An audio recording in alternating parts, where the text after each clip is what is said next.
Hello. तुमने करवाई क्या? नहीं चाहिए? ऐसे तो मैं ही कह दूं मुझे नहीं चाहिए, फिर अंधेरा नहीं हो जाएगा। चलो, मृदाक्षरण पढ़ रहे थे। जल द्वारा और वायु द्वारा मृदाक्षरण कल हमने पढ़ा, है ना।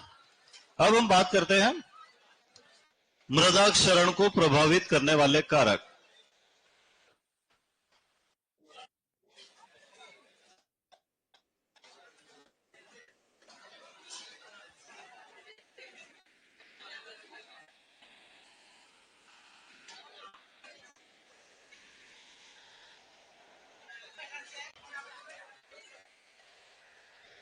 हेलो।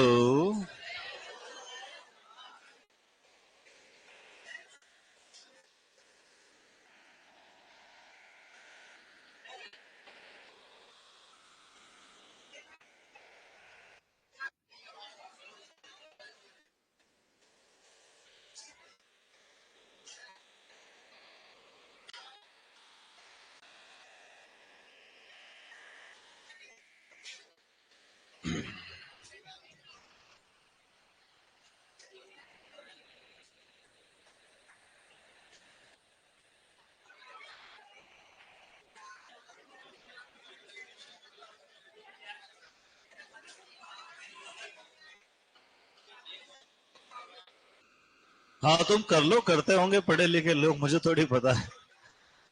चलो बात कर लो यार, कब के बिछड़े आज यहाँ आके तुम मिले हो। क्या भरोसा कल हो ना हो। वो दिल्ली में धमाका हो गया, लोग मर गए। कर लो कर लो। और मैं कह रहा जो बात कर रहा हूं उसको सब मिलके देखो थोड़ी देर के, वो क्या बात कर रहा है। सबको देखो, मैं सबको देख ही रहा हूं।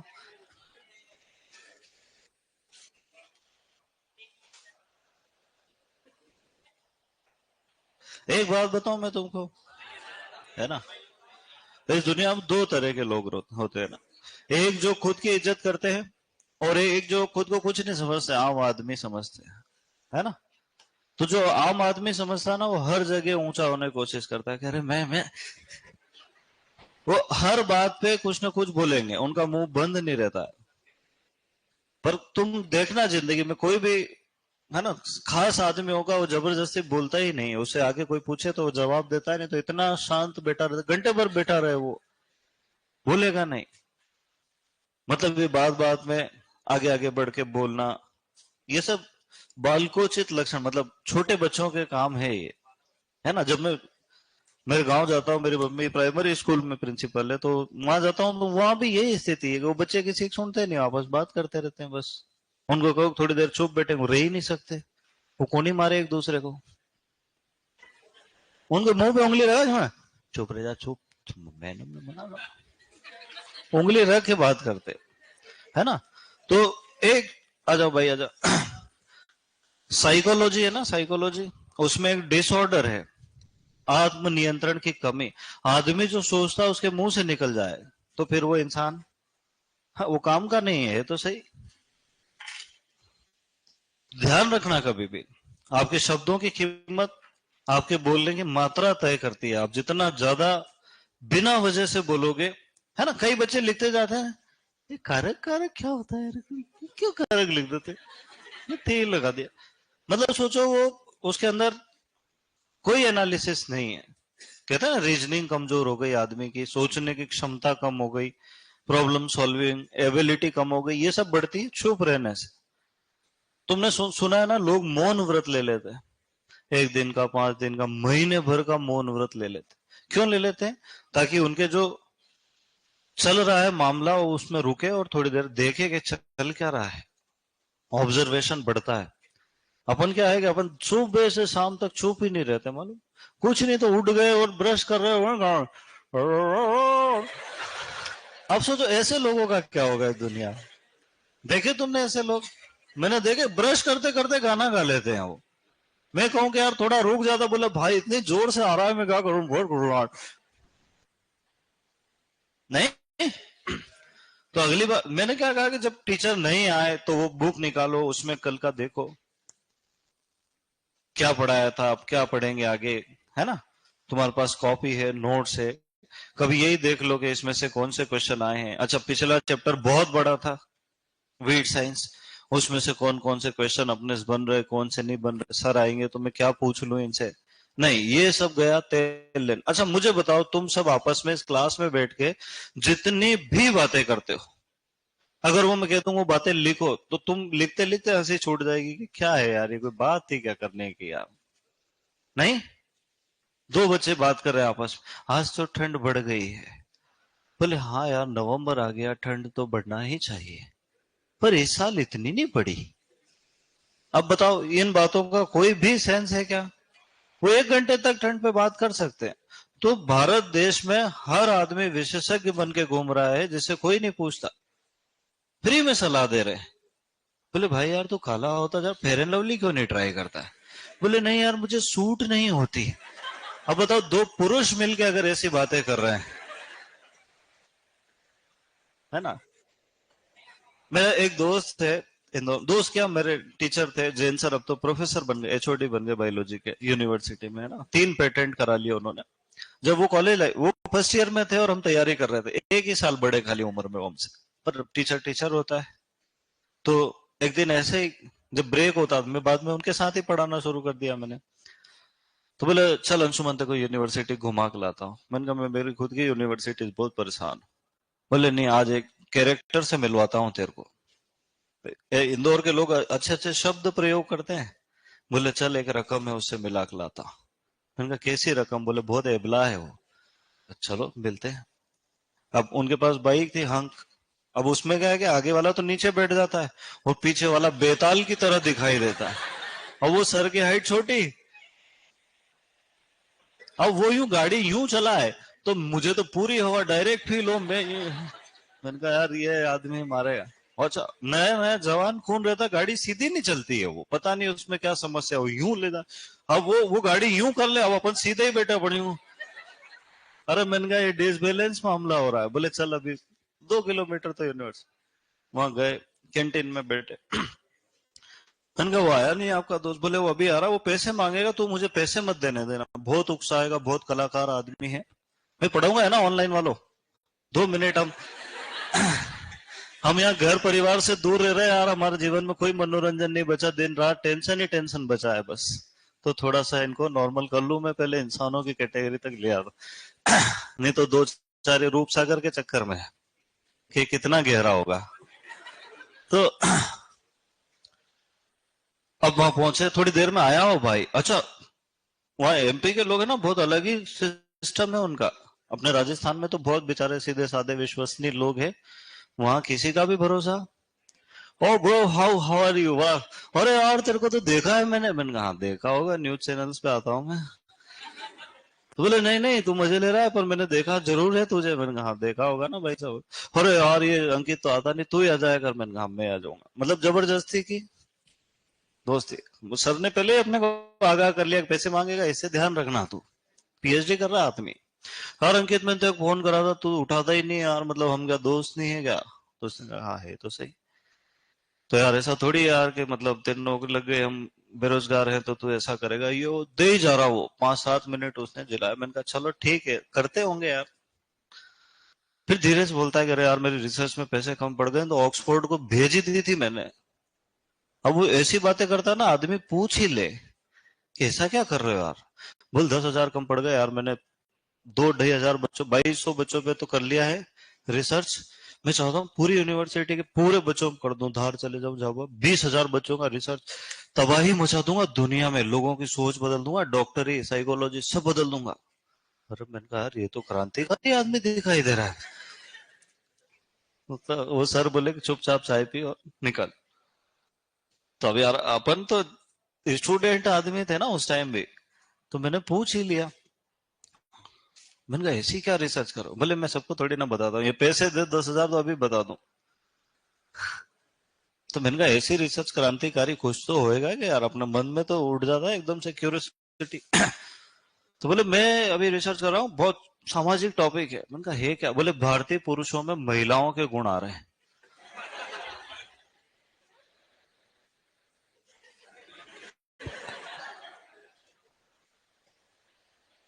अब लोग तो ये कहेंगे कैसे फालतू रिसर्च कर रहा है आदमी, ये कोई टॉपिक है क्या?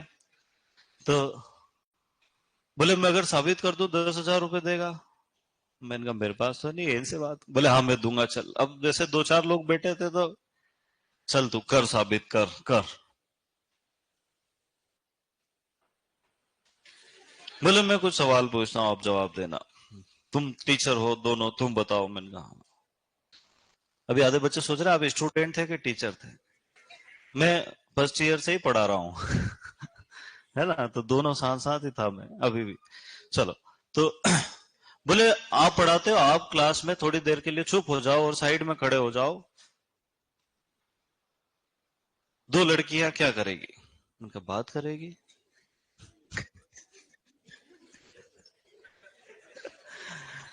बोले और लड़के? उनका बात करेंगे। बोले चुप नहीं रह पाना स्त्रियों का प्राकृतिक लक्षण है, उनको चुप करना बहुत मुश्किल है। अब घर में देखो लड़ाई हो जाए, झगड़े हो जाए, बर्तन मंजते जाते हैं, फेंकाते जाते हैं और गालियां भी निकलती रहती। अच्छा देखो गांव में कोई महिला जा रही होती है ना, वो क्या अरे तेरी मर देर वही रही, मुझे देर हो रही है जाने में, और 2 घंटे में खड़े खड़े बात। ओके बैठी जाओ नहीं बहन। बोले नहीं नहीं मैं जा रही हूँ बस मुझे देर हो रही। फिर तेरे को मालूम है? फिर मैंने कहा चलो ये तो फालतू बात है, आदमी भी बात करते हैं। बोले अच्छा ठीक। श्रृंगार में रस आना पुरुषों का गुण है कि स्त्रियों का है? बोले तू देखना कभी ध्यान से, एक हॉस्टल में एक बच्चा ऐसे कांच लेके बैठा रहता है,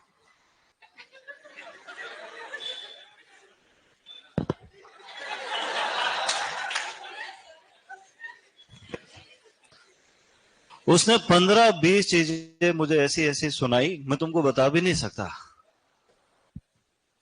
सौंदर्य प्रसाधनों का प्रयोग, कंडीशनर, शैम्पू, और वो सीरम लगाते हैं सिर में, मालूम आजकल तेल नहीं लगाते हैं।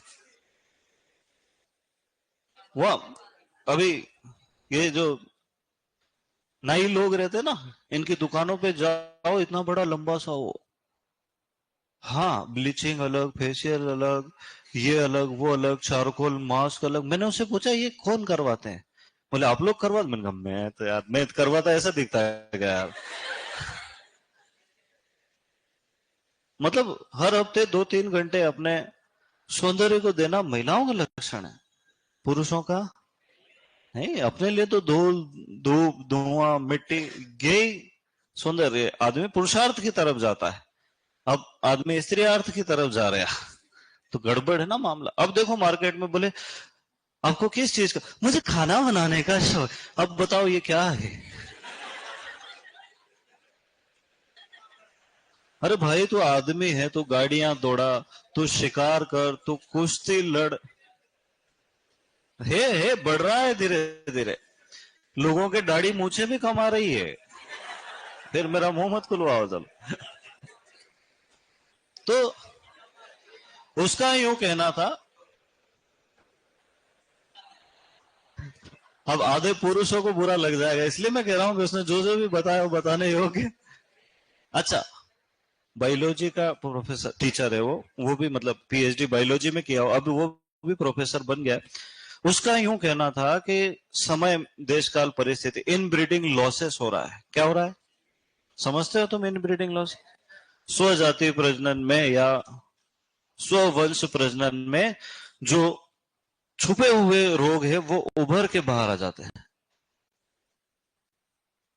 प्रकृति क्या चाहती है? Cross pollination, variability, diversity. ये सिर्फ पढ़े लिखे लोग ही समझेंगे ना, यहाँ धर्म और राजनीति मत घुसेड़ना, तो वो अलग मैटर है। तो उसका यूं कहना था कि इंडियंस में क्या हो रहा है कि बहुत ज्यादा इनब्रीडिंग डिप्रेशन होने वाला, अगले 30-40 साल में ऐसे ऐसे रोग उभर के आएंगे। और उस बात को हो गए 10-12 साल। आज देखो तुम हर आदमी, कोई शुगर, कोई बीपी, 30-30 साल के लोग अटैक से मर रहे हैं। तो ये तो सिर्फ मजाक वाली बात थी, पर उसका रिसर्च सच में बड़ा है। उसने भी पेटेंट करवाए, दवाइयां भी बनाई, पर ठीक है वट एवर जो भी था, मैं तो तुम्हारे मनोरंजन के लिए बता रहा था कि मामला तो पूरी तरह से गलत नहीं है तो कम से कम मेरी क्लास में तुम ऐसे लक्षण प्रदर्शित करो कि मुझे थोड़ा तो यकीन रहे। दो आदमी जब इतने चिपक के पास बैठे रहे, इधर भी टेबल खाली उधर भी टेबल खाली, मेरा दिमाग खराब होता है कि मैं क्लास में कर क्या रहा हूं यार। फिर मैं कह देता हूं कभी कभी तो बच्चों से कि बेटा थोड़े दूर दूर बैठो ना यार। नहीं वो स्वतः है, वो जबरदस्ती नहीं, कोई जानबूझ के किया गया कार्य नहीं है। पर अगर ऐसा है तो खुद को देखो आंख खोल के एक बार, कि कोई अगर यूं कंधा कंधा यूं भिड़ा रहा, उसको कह दो भाई प्लीज माफ कर दे। चलो चले आगे। हाँ देखो, अब ऐसे खिलखिलाते रहा करो ना यार, ऐसे क्यों उदास बैठे रहते हो। सर कोर्स कब खत्म होगा, सर हमारा सिलेक्शन हो जाएगा ना। हाँ हो जाएगा बेटा। चलो, मृदाक्षरण को प्रभावित करने वाले कारक, ऐसी चीजें जिनकी वजह से मृदाक्षरण बढ़ भी सकता है या घट भी सकता है। मृदाक्षरण की दर को कम या ज्यादा करने वाले कारक ही क्या कहलाएंगे, मृदाक्षरण को प्रभावित करने वाले कारक। जिसमें पहला कारक है मृदा। क्या कारण है बेटा, मुझे बताओ, छोटे कण वाली मृदा में ज्यादा क्षरण होगा कि बड़े वाले में। बड़े कण मृदाक्षरण अधिक हो जाता है, छोटे कण। उल्टा सिस्टम होना चाहिए ना। हाँ तुम बताओ, रेत में बाल्टी भर के पानी डालेंगे तो ज्यादा रेत बहेगी कि चिकनी मिट्टी। रेत, क्योंकि कणों का आकार जितना कम होता है इकाई आयतन में, उन कणों का क्षेत्रफल उतना ज्यादा बढ़ता है। जितना ज्यादा क्षेत्रफल रहेगा उतना असंजन ससंजन बल लगेगा। उसकी वजह से मृदा के कण मजबूती से चिपकते हैं। सीमेंट की पकड़ ज्यादा मजबूत होती है क्योंकि उसके कणों का आकार बहुत ही छोटा होता है ना। तो इसलिए बड़े कणों वाली मृदाओं में क्षरण की दर अधिक रहेगी, समान वर्षा की मात्रा में ज्यादा मिट्टी का कटाव होगा। जबकि छोटे कण वाली मृदाओं में मृदा क्षरण की दर कम पाई जाती है। दूसरा आता है ढलान। ढलान में भी दो चीजें मायने रखती है। एक ढलान का कोण, जितना ज्यादा होगा मृदा क्षरण भी उतना ही ज्यादा होगा। इस ढलान के कोण को काहे से नापते हैं बेटा, इनक्लाइनोमीटर से। लिख दो, ढलान का कोण इसको कहते हैं प्रवणता मापी या इनक्लाइनोमीटर।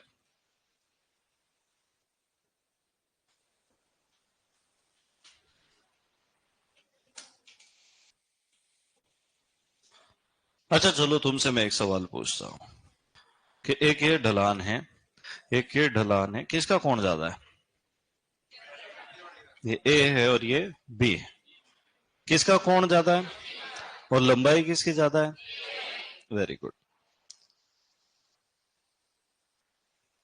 तो जितना ज्यादा कोण रहेगा, जितना ज्यादा ढलान की लंबाई रहेगी, उतना ही ज्यादा मृदाक्षरण होगा। तो लंबाई ज्यादा होने पर भी मृदाक्षरण ज्यादा रहता है।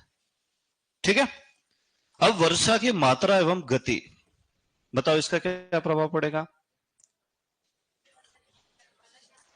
हाँ, वर्षा की मात्रा जितनी ज्यादा होगी और जितने तेज वर्षा होगी उतना ही ज्यादा मृदाक्षरण होगा, है ना। समानुपाती, समानुपाती समझते हो, नहीं समझते हो।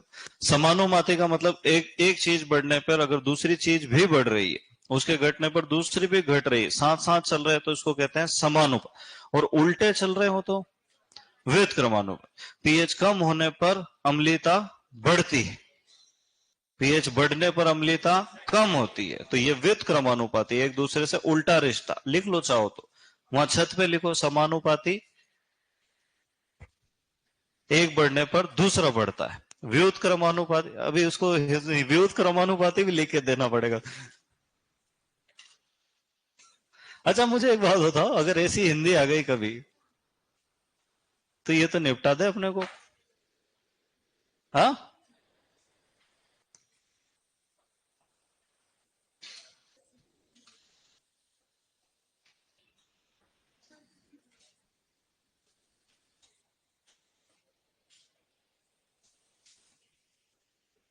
समझ जाओगे इतना लिख दूंगा तो, है। नहीं समझोगे? चलो ऐसे लिख देता हूं, एक बढ़ने पर दूसरा बढ़ रहा है, एक घटने पर दूसरा घट रहा है, इसको क्या कहेंगे? समानुपाती। और इसको क्या कहेंगे? व्युत्क्रमानुपाती।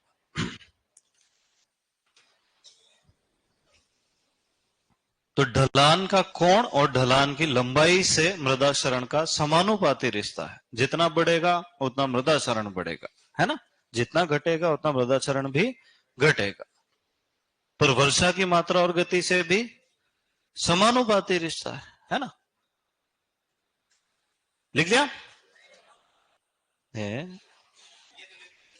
यही लिखना था खाली, वो थोड़ी लिखना था, वो तो अभी पढ़ा रहा हूं ना मैं। इसको तो ऊपर लिखना छत पे।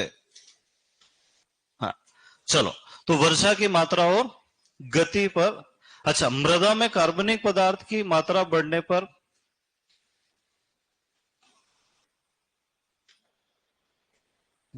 पर मृदा क्षरण कम हो जाता है। Very good. वनस्पति,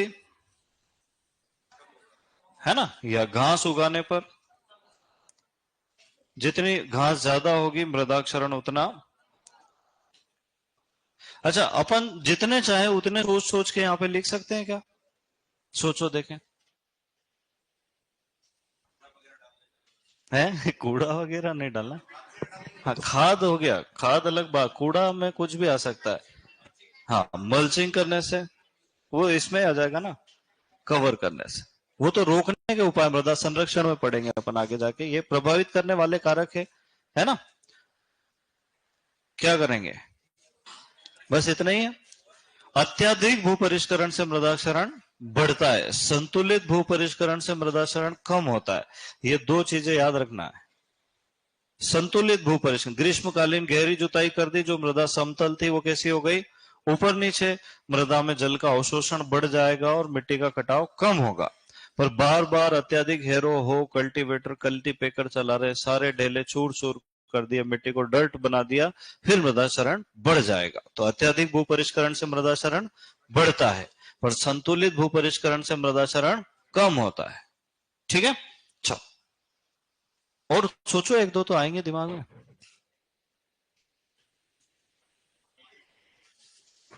वायु गति।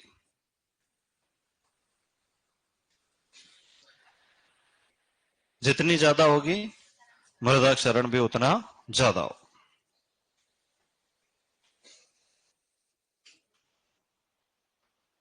लिख लो। अच्छा, जब भी प्रश्न आए तो ज्यादा लोड नहीं लेना, बस थोड़ी देर के लिए सोचना है, ये हो सकता है कि ये नहीं हो सकता। ऐसी चीजों को रटने लग जाते हैं अपन, ये रटने की चीजें नहीं है ना? ये ऑब्जर्वेशन की चीजें, एक बार दिमाग में वो पूरा सीन बना के अपने सोचना।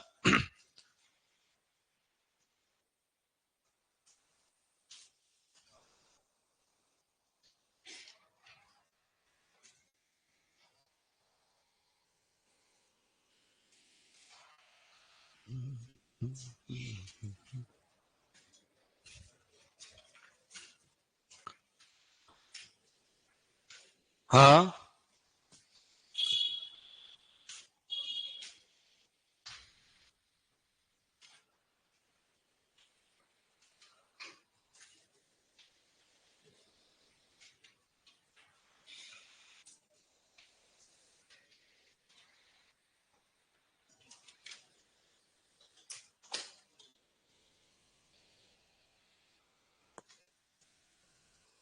लिख लिया बेटा?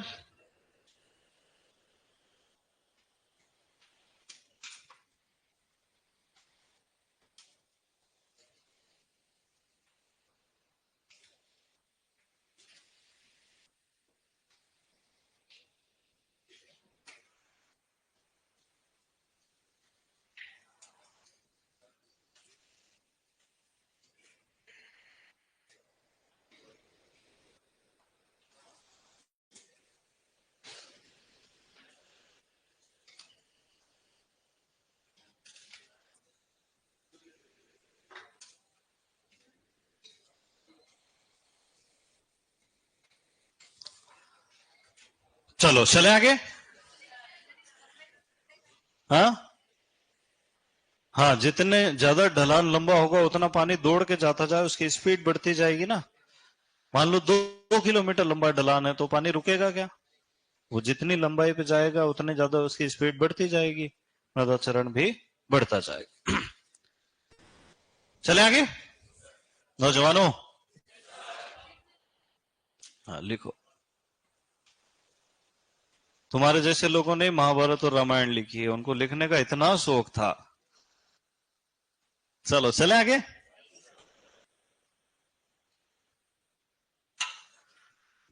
ये चूहे बहुत खतरनाक हो चुके हैं यार। किस दिन मुझे ही रुकना पड़ेगा शाम के बाद यार।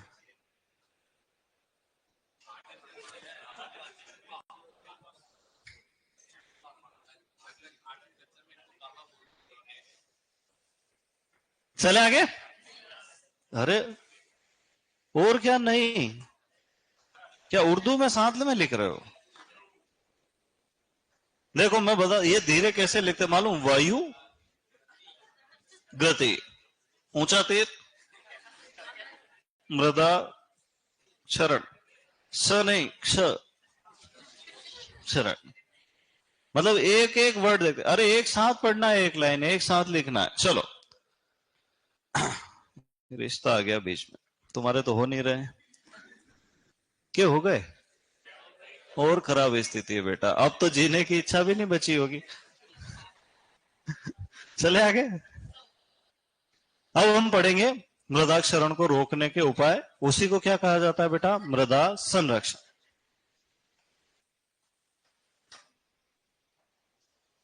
ये हेडिंग तो नहीं लिख ली थी कल तुमने? लिख लेते तो मुझे खा जाते तुम आते से।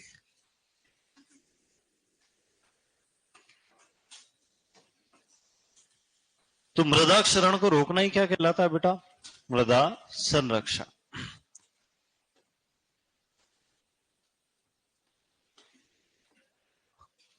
अच्छा, एक संस्थान है CSWCTRI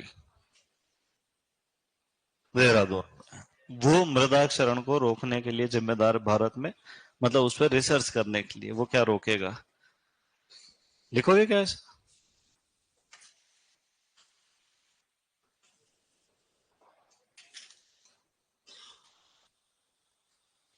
CSWCTRI देहरादून, बहुत लंबा नाम नहीं है यार।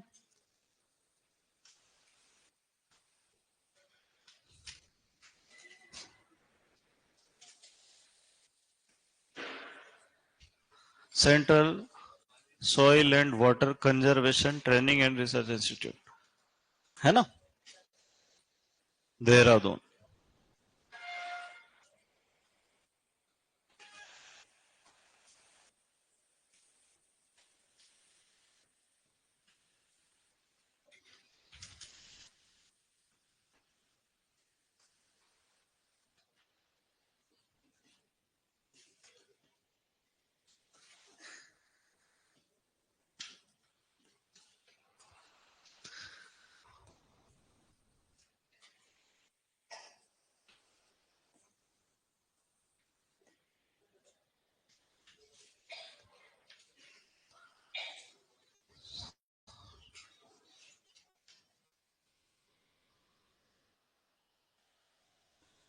देहरादून। अच्छा, तुमको मालूम है एक अंकल थे, उनका नाम था प्रोफेसर रामा राव। उन्होंने कहा मृदा क्षरण मृदा की रेंगती हुई मृत्यु है। ऐसा तुमने लिखा क्या कहीं? लिख लो, लिख लो। क्या लिखोगे? इन्वर्टेड कॉमा में लिखना है, कथन के हिसाब से। मृदा क्षरण मृदा की रेंगती हुई मृत्यु है।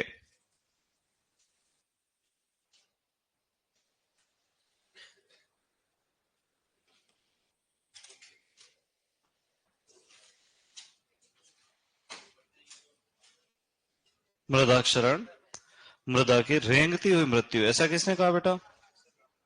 प्रोफेसर रामाराव, 1952।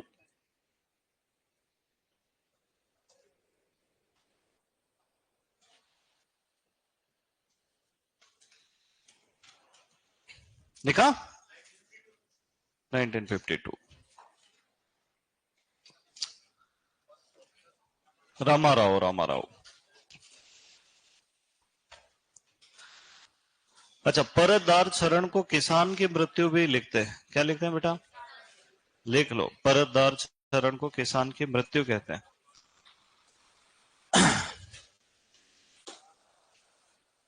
परतदार, प्रोफेसर रामाराव, 1952, 1952, है ना? परतदार चरण को किसान की मृत्यु कहा जाता है। किसान धीरे धीरे मरता है परतदार चरण। परतदार चरण को किसान की मृत्यु कहते हैं। पता नहीं क्या क्या ही कह रहे हैं लोग।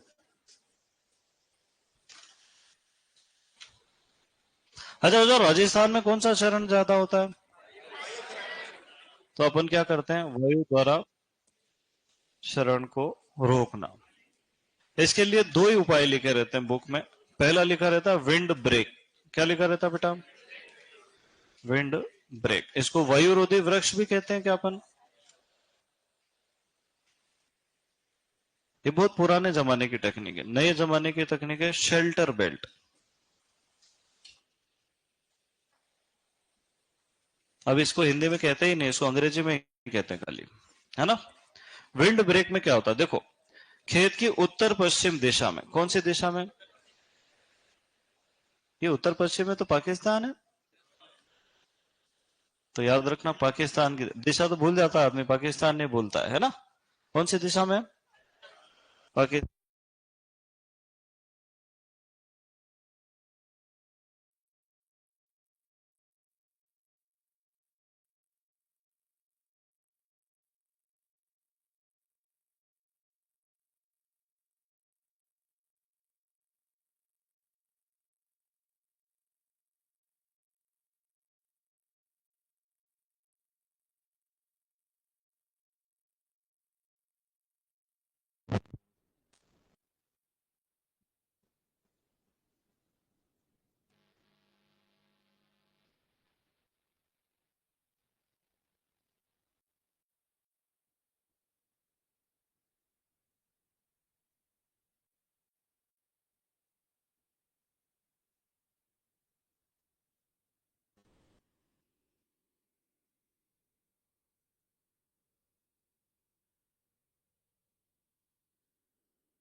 तो हेलो हेलो, आ गया?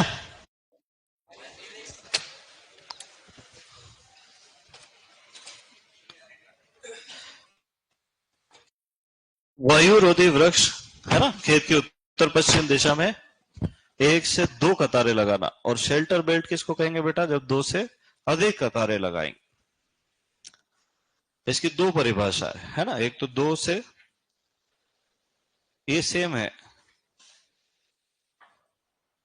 उत्तर पश्चिम में ही लगे। या तो फिर दूसरी परिभाषा क्या कहती है कि वृक्षों के साथ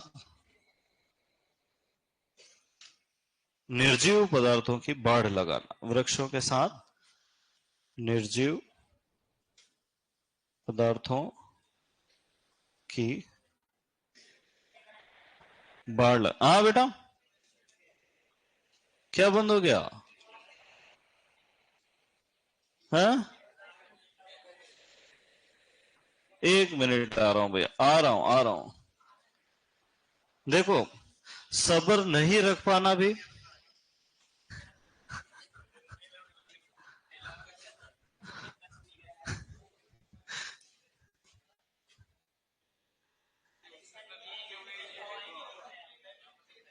इसमें लिखा हुआ दिख ही नहीं रहा हूं।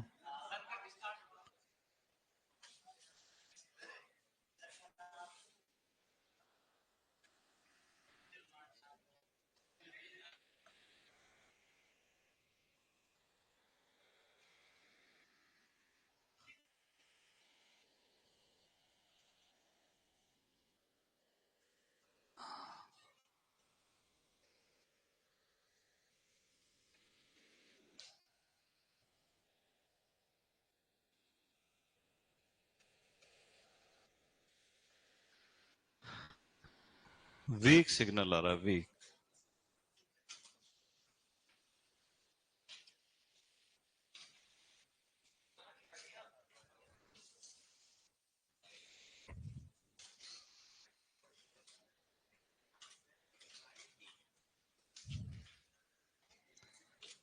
क्या समस्या है?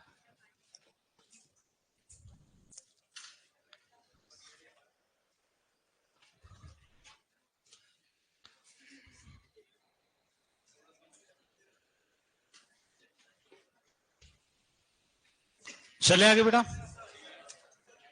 मैं बोल रहा हूं तुम लिखो। देखो, विंड ब्रेक तो लिख लिया तुमने। अब लिखो शेल्टर बेल्ट, दो से अधिक कतारें लगाना।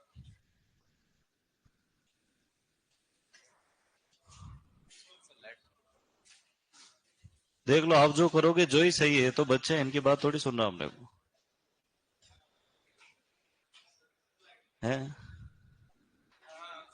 हर जगह इनकी मर्जी थोड़ी चलेगी कि लाइट बंद करो चालू करो, कूलर बंद करो चालू करो।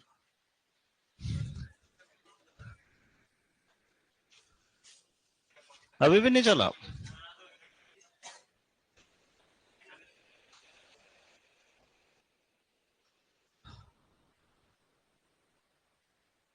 कर दो यार, बेचारे पढ़ेंगे यार। लिख नहीं पा रहे, कितनी समस्या है ना जिंदगी में। हाँ,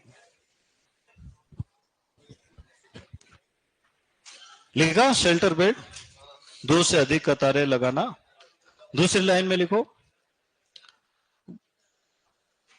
वृक्षों के साथ निर्जीव पदार्थ की बाड़ लगाना। वृक्षों के साथ निर्जीव पदार्थों की बाड़ लगाना।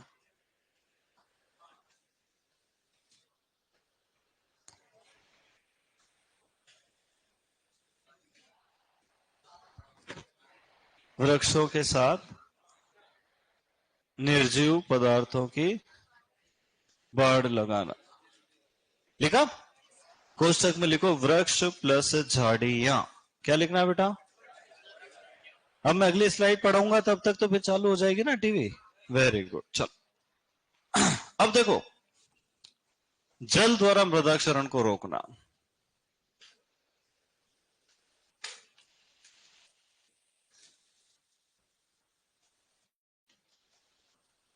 अब जल द्वारा मृदा क्षरण को रोकने के लिए अपन बहुत सारे उपाय करते हैं, जैसे भौतिक या यांत्रिक उपाय। इसमें सबसे पहले अपन करते हैं ग्रीष्मकालीन गहरी जुताई। क्या करते हैं बेटा? ग्रीष्मकालीन गहरी जुताई। इससे क्या होता है बताओ? मृदा क्षरण कब होता है? जब वर्षा की मात्रा अवशोषण की दर से बढ़ जाती है। अपन क्या करेंगे, अवशोषण की दर को ही बढ़ा देंगे। जो प्लेन मृदा है वो धीरे धीरे पानी सोखती है, उसको उबड़ खबड़ कर देंगे, वो तेजी से पानी सोखेगी। इस वजह से मृदा क्षरण कम हो जाएगा। और क्या कर सकते हैं? तो अपन बहुत सारे उपाय कर सकते हैं, जैसे अपन ने करा पट्टीदार खेती। पट्टीदार खेती किसको कहते हैं?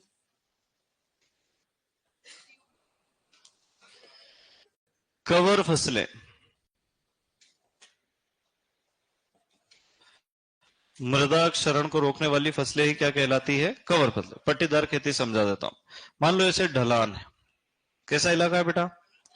ढलान। अब अंतरा सेशन की दिक्कत क्या है कि 5 कतार के बाद एक कतार, 9 कतार के बाद हमेशा उसके बाद, है ना? तो एक कतार नहीं। पट्टीदार खेती में क्या होगा कि मान लो हमने मुख्य फसल की 5-10 कतारें लगाई है, तो मृदा क्षरण को रोकने वाली फसलों की भी 5-10 कतारें अपन लगाएंगे। फिर मुख्य फसल की कतारें लगाएंगे, फिर रोकने वाली। तो पट्टियों में फसलों को उगाना क्या कहलाता है बेटा? पट्टीदार खेती। तो एक बार अगर पानी की स्पीड बढ़ भी गई तो यहाँ जाके स्लो हो जाएगी। तो जो कंटिन्यूअसली तेज हो रही थी स्पीड, अब वो तेज धीमी ऐसे करती रहेगी, जिससे ज्यादा मिट्टी का कटाव नहीं होता। इसको क्या कहते हैं बेटा? पट्टीदार खेती। अब इसको लिखेंगे कैसे? फसलों को पट्टियों में लगाना। पट्टियां कैसे लगाते हैं? 10:10, 5:5। 1:1 मत समझना है इसको, है ना? तो क्या लिखोगे इसमें? फसलों को पट्टियों में लगाना।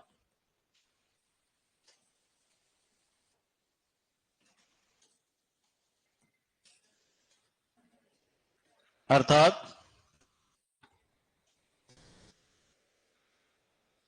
मुख्य फसल की कुछ मतलब 5 से 10 कतारों के बाद मृदा क्षरण को रोकने वाली फसलों की।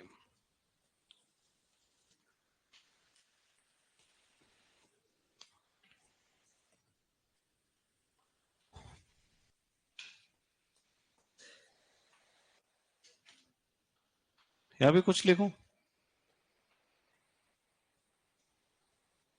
कुछ मतलब 5 से 10 कतारें लगाना। ठीक है। कवर फसलें, कवर फसल किसको कहते हैं अपन बेटा? आच्छादित फसलें, है ना?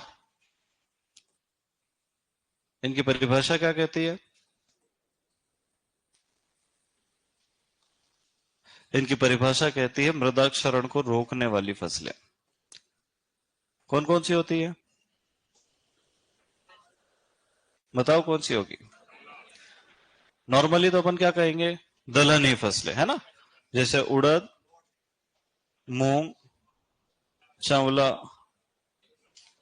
सोयाबीन। अरहर को छोड़ के बाकी सभी दलहनी फसलें, क्योंकि अरहर क्या करती है? मिट्टी के कटाव को बढ़ा देती है। ठीक है। तो कवर फसलें लगा दी, ग्रीष्मकालीन गहरी जुताई कर दी। देखो इन दोनों में अंतर क्या है बताओ पहले, पट्टीदार खेती में और कवर फसलों। इसमें अंतर यह है कि यहाँ पूरा मूंग लगाना पड़ेगा, यहाँ मक्का भी लगा रहे हैं और मूंग भी लगा रहे हैं, है ना? हम मोट भी लिख दो, जितने ना, बरसिम लिख दो, रिजगा लिख दो, मेथी लिख दो, जितने भी दलहनी सब लिख दो, कोई दिक्कत वाली बात नहीं। खाली अरहर नहीं लिखना है ना।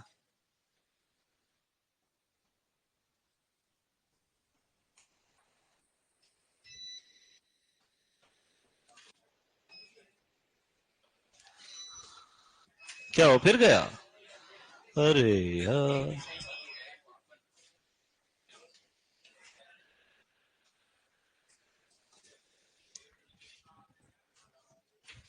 ये फिर नहीं हुआ रे, चल ही नहीं रही है।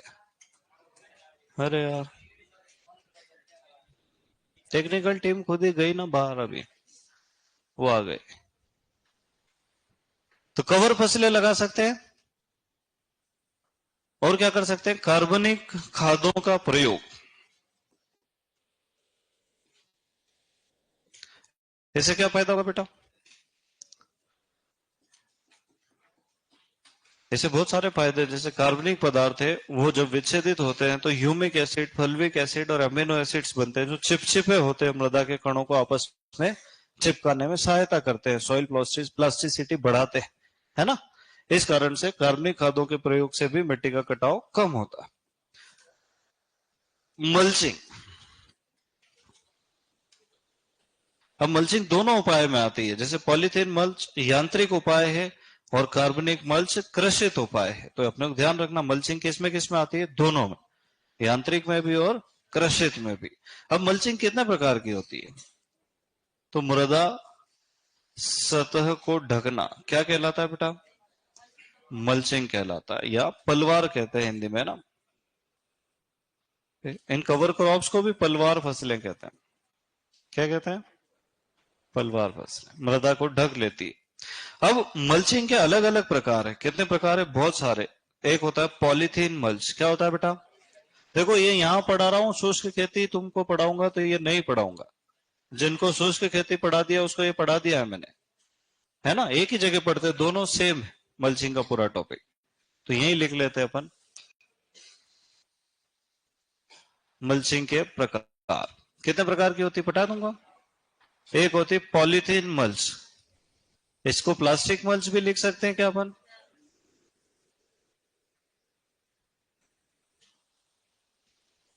दूसरी होती है कार्बनिक मल्च। कौन सी होती है बेटा? कार्बनिक मल्च। तीसरी होती है डस्ट मल्च, पर यह शुष्क खेती में प्रयोग होती है। यह मृदा क्षरण को नहीं रोक सकती, है ना, याद रखना, यहां लिख ही दूंगा ना इसके आगे में। और चौथी होती है वर्टिकल मल्च, यानी ऊर्ध्वाधर मल्च। चल गई सर। अब देखो प्लास्टिक मल्च में अपने को ध्यान रखना है ना कि अगर शुष्क खेती में मल्चिंग पड़ते हैं तो अपने को ध्यान रखना है कि सर्दियों के समय में काली पॉलीथीन का प्रयोग करना है, क्योंकि वो तापमान को थोड़ा सा बढ़ा के रखेगी। और सर्दियों में, उल्टा बोल दिया तुमने, गर्मियों में सफेद और सर्दियों में, क्योंकि ऊष्मा का अधिक अवशोषण कौन करता है? काला। तो इसको समझोगे ठीक है, रटोगे फिर भूल जाओगे काला था सफेद था। काली पॉलीथीन गर्मी को ज्यादा अवशोषित कर, अगर गर्मियों में लगाएंगे तो फसलों की खिचड़ी बन जाएगी। फिर कब लगाना है? सर्दियों में। और गर्मियों में क्या लगाना है? सफेद। चालू है ये? दिख रहा है बेटा तुमको? पीछे वाली भी लिखवाऊंगा, मत चिंता करो। अभी इन्होंने कहा लिख लिया जो पीछे वाली, अभी तो अपन आगे बढ़ गए ना मल्चिंग लिख के। चलो फिर कार्बनिक मल्च है ना, तो इसमें अपन क्या लिखेंगे? पॉलीथीन का प्रयोग करना है। क्या करना है बेटा? अब मृदा क्षरण को रोकने में कलर से कोई लेना देना सही है कि गलत है? काली भी रोकेगी और सफेद भी वो एक तुमने रील देखी ना, काली वाली बकरी सफेद वाली बकरी, नहीं देखी? बहुत अच्छी रील है वो, मुझे याद आ जाता। नहीं यार मुझे पता नहीं, उसमें अच्छे शब्द नहीं होंगे तो फिर क्लास का डेकोरम खराब होता ना। चलो, कार्बनिक मल्च दो प्रकार की होती है, एक होती है स्ट्रॉ मल्च। क्या होती है बेटा? दूसरी होती है वुडन मल्च। अब स्ट्रो का क्या मतलब है बताओ पहले तो। स्ट्रो मतलब भूसा, है ना? किसका भूसा मिलाएंगे? गेहूं का और जौ का। अच्छा, चने का क्यों नहीं मिलाएंगे? सोयाबीन का क्यों नहीं मिलाएंगे? बताओ। हाँ,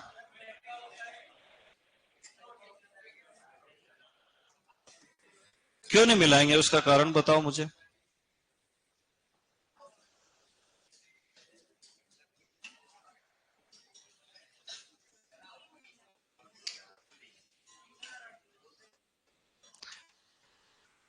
क्योंकि चने का भूसा दलहनी कुल का भूसा है भाई, उसके अंदर नाइट्रोजन और प्रोटीन की मात्रा ज्यादा होती है। उसका प्रयोग पशु चारे के रूप में करते हैं, वो तो काम की चीज है, ऐसे बिछाने की नहीं है। क्या बिछाएंगे? फालतू चीज है ना।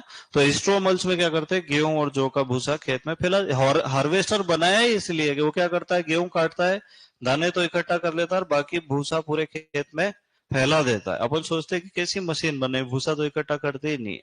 विदेशों में भूसे की कोई कीमत, गेहूं जौ का भूसा लोग खरीदते भी, वो तो अपन गरीब देश में रहते हैं, अपने यहाँ सब खरीदते हैं, है ना। चलो, दूसरा क्या है? Wooden mulch. वुडन मतलब लकड़ी की मल्च।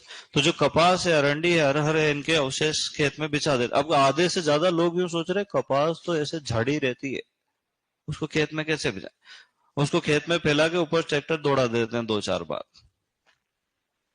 ठीक है, तो वो जम जाता है। चलो, डस्ट मल्च जो है वो केवल किस में प्रयोग करते हैं बेटा? शुष्क खेती में प्रयोग करते हैं, मृदा क्षरण को बढ़ाता है। हाँ, तो इसका प्रयोग अपने को यहाँ पर नहीं करना है। खाली मल्चिंग के प्रकार के रूप में लिख रखा अपन है ना। मृदा क्या करते हैं? ऊपर ऊपर की 5 सेंटीमीटर मृदा को भू परिष्करण के द्वारा भुरभुरी कर दिया जाता है। क्या कर दिया जाता है? भुरभुरा कर दिया। अब ऐसे में तो मिट्टी का कटाव और ज्यादा बढ़ जाएगा ना, इसलिए। और वर्टिकल मल्च है ना, ये काली मृदाओं में प्रयोग होता है, या कॉफी में, चाय में भी कर सकते हैं, कोई दिक्कत नहीं है। वर्टिकल मल्च क्या है? सबसे बड़ी जहां अंग्रेजी आती है वही डाउट आता है, मुझे पता है। हिंदी में कुछ भी लिख देता तो डाउट ही नहीं पूछते बच्चे। अंग्रेजी का शब्द हिंदी में लिखो, तुरंत डाउट। देखो, ये ढलान वाला एक इलाका है। अब यहां से पानी दौड़ेगा तो दौड़ता ही चला जाएगा। तो अपन क्या करते हैं? इस ढलान को बीच में से ब्रेक कर देते हैं। क्या कर देते हैं बेटा? ऐसी खाई बना देते हैं। अब इसमें तो अपन ही गिर जाएंगे, 1-2 फीट के बनाएंगे। फिर इसके अंदर भर देंगे कार्बनिक पदार्थ या भूसा। क्या भर देंगे बेटा? है ना, फसलों की पत्तियां, लकड़ियां। और ऊपर से वापस क्या डाल देंगे? मिट्टी डालें। ऊपर से खेत कैसा दिख रहा है? प्लेन। पर हम जानते हैं जब भी बारिश होगी और पानी यहां से दौड़ते दौड़ते आएगा, वो अंदर चला जाएगा।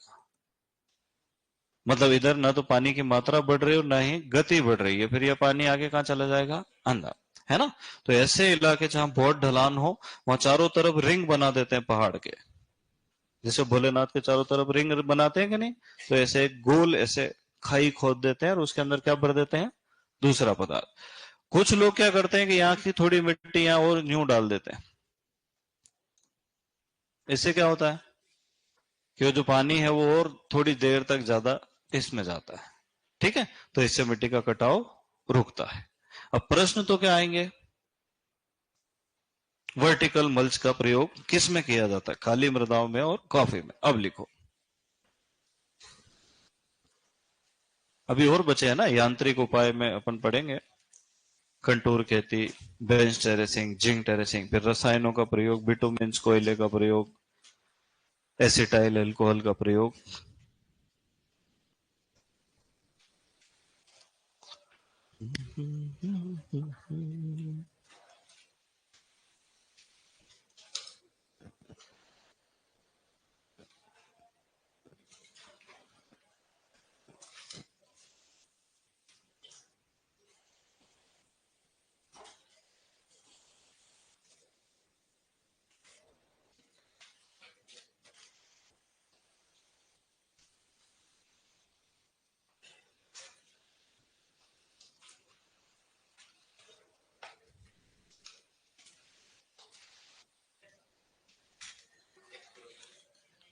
ये लिखने तो दो, उनकी टीवी अभी चालू हुई यार बेटा।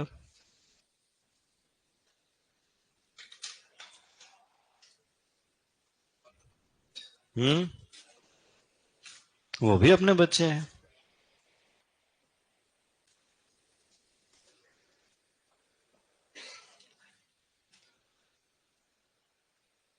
जब मैं ऐसा बोलता हूँ ना तो उनको बहुत खुशी होती है। बोले ये आदमी ऐसा बोल कैसे सकता है?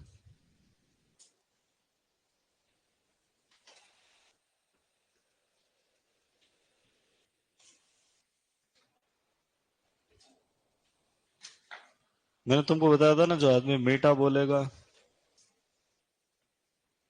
वो कहीं न कहीं मामला गड़बड़ है।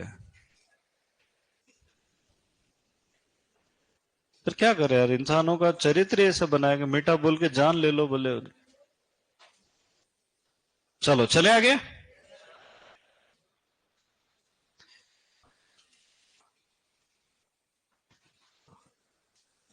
राइट वालों के लेफ्ट वाले हो तुम? अरहर का? अरहर मिट्टी के कटाव को बढ़ाने वाली फसल है ना। मक्का, कपास, तंबाकू, अरहर, ये मृदा के कटाव को बढ़ा देती है। राइट विंग वाले बचे हुए अभी। चलो सर,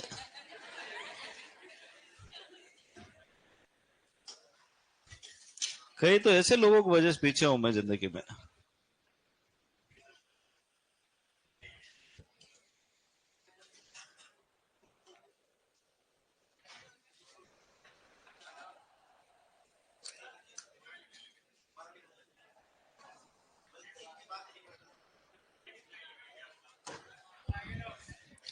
डबल मत लिख लेना भाई।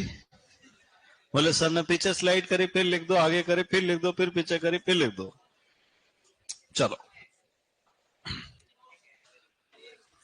किसने किसने नहीं लिखा हाथ ऊंचा करो देखें। देखो मैं एक बात बता, अगर तुम धीरे लिखते हो ना बेटा तो मेरे साथ ही लिख लिया करो, है ना? अगर तुम तेज लिखते हो तो भले रुक जाया करो, नहीं तो तुम ऐसे तो मेरी जान ले लोगे। सॉइल कैंसर क्या होता है? गली इरोजन। हाँ लिख लो, एक लाइन अच्छी याद दिलाई इसने, लिख लो। गली इरोजन यानी अवनालिका अपरदन को मृदा का कैंसर कहते हैं। वो तो एक्स्ट्रा पॉइंट। ऊपर लिखना रहता छत पे, देखो जगह बची ना। हाँ, गली इरोजन, सॉइल कैंसर, इतना ही लिखना है। अवनालिका अपरदन को मृदा का कैंसर कहा जाता है। अवनालिका अपर्दन को मृदा का कैंसर कहा जाता है। ये टॉपिक इतना इंपॉर्टेंट नहीं है, तुम मुझे डीप में मत ले जाओ, दिक्कत आएगी।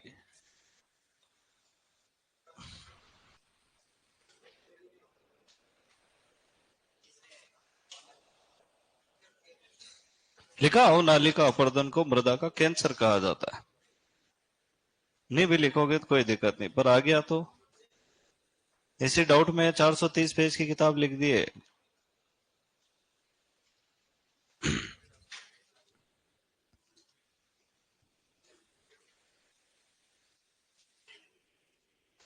किसने? सीट इरोजन में कैंसर थोड़ी लिखा होगा, ऐसा कैसे हो सकता है?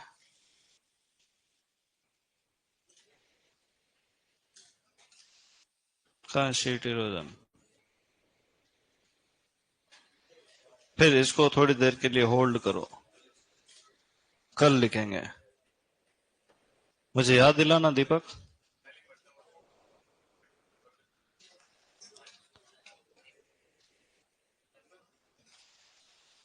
दीपक, ए दीपक, मुझे कल याद दिलाना है ना। डी के दास में देखना पड़े, यूं नहीं मजा आएंगे।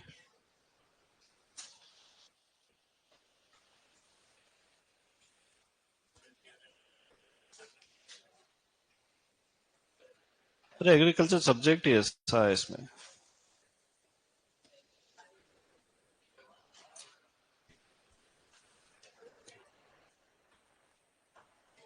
शीट इरोजन में ही लिखा हुआ है।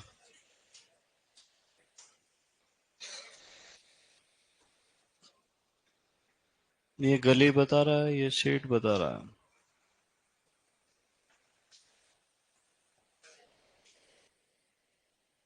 When a layer top side removes the running water is called the cancer of erosion। ठीक है। हाँ, शीट इरोजन है, प्री पीजी में लिखा हुआ है, उस बुक में भी। चलो लिख लिया बेटा ये, उसको करेक्ट करवा दे। पहले लिख तो ले, एक एक साथ हो जाओ तुम सब। तू कितना बारीक लिखता भाई, जूम कर करके पढ़ना पड़ेगा तुझे। ठीक, सबका अपना अपना नॉर्मल होता है। चले आगे।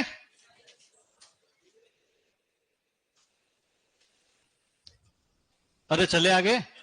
हाँ, अभी तुमने लिखा अवनालिका क्षरण को मृदा का कैंसर कहते हैं, उसको काट के लिखना परतदार क्षरण को मृदा कैंसर कहते हैं। माय मिस्टेक, लिख लो। क्या लिखना बेटा? परतदार क्षरण मृदा का कैंसर। वापस लिखना उसको काट के, ठीक है? अरे सही लिखना ज्यादा जरूरी है, काटना पीटना ये ज्यादा जरूरी। हाँ, परतदार क्षरण को मृदा का कैंसर कहते हैं। यहां लिख दूं क्या? इसी को किसान की मृत्यु कहा था ना अपन ने। हाँ, इसी को मृदा कैंसर।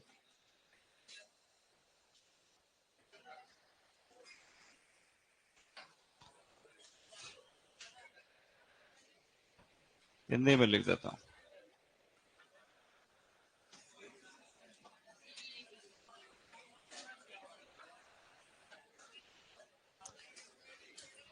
विमल मत लिख लेना।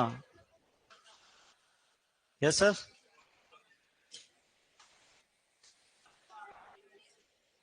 सॉइल सिकनेस वो उधर पढ़ेंगे फर्स्ट चैप्टर में। चलो चले आगे बेटा। अब यांत्रिक उपाय है ना, यांत्रिक उपाय जो है अपने वो है तीन। कौन कौन से? एक तो मल्चिंग में हो गया, कौन सी वाली? पॉलीथीन। मल्चिंग के लाभ भी लिखवाऊं क्या? चलो लिखवा देता हूं, 2 मिनट लगेंगे। क्या लाभ है बेटा मल्चिंग करने से?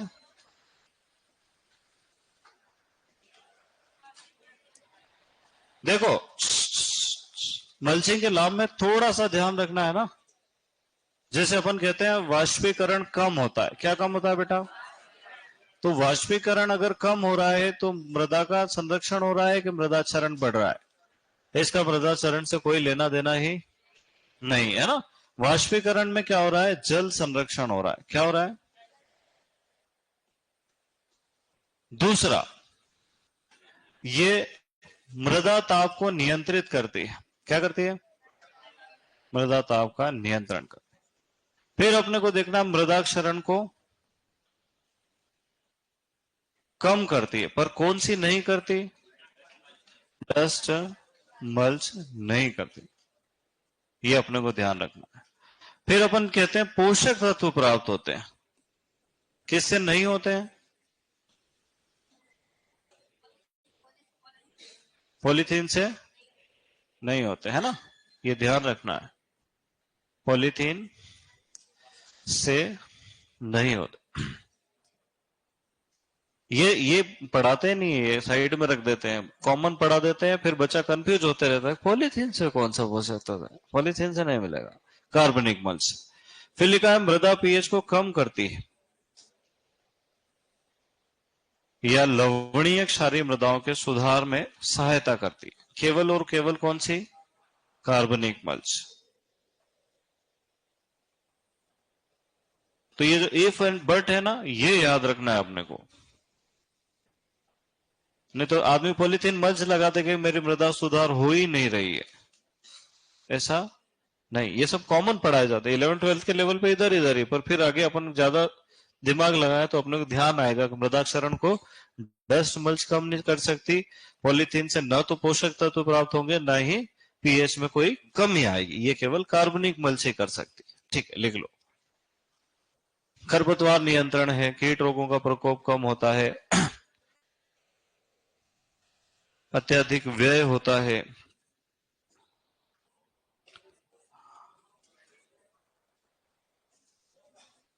Yes sir.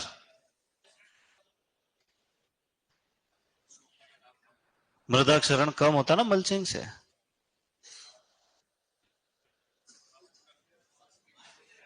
वाष्पीकरण भी कम होता है ना मल्चिंग से। अरे वाष्पीकरण को कम करने के लिए तो मल्चिंग करते हैं।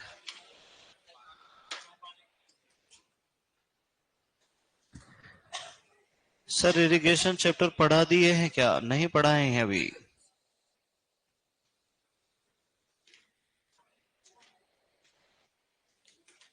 देखो एक बालिका कमेंट कर रही है कि अवनालिका क्षरण को ही भूमि का कैंसर कहते हैं। बेटा दो अलग अलग किताबों में अलग अलग लिखा है ना।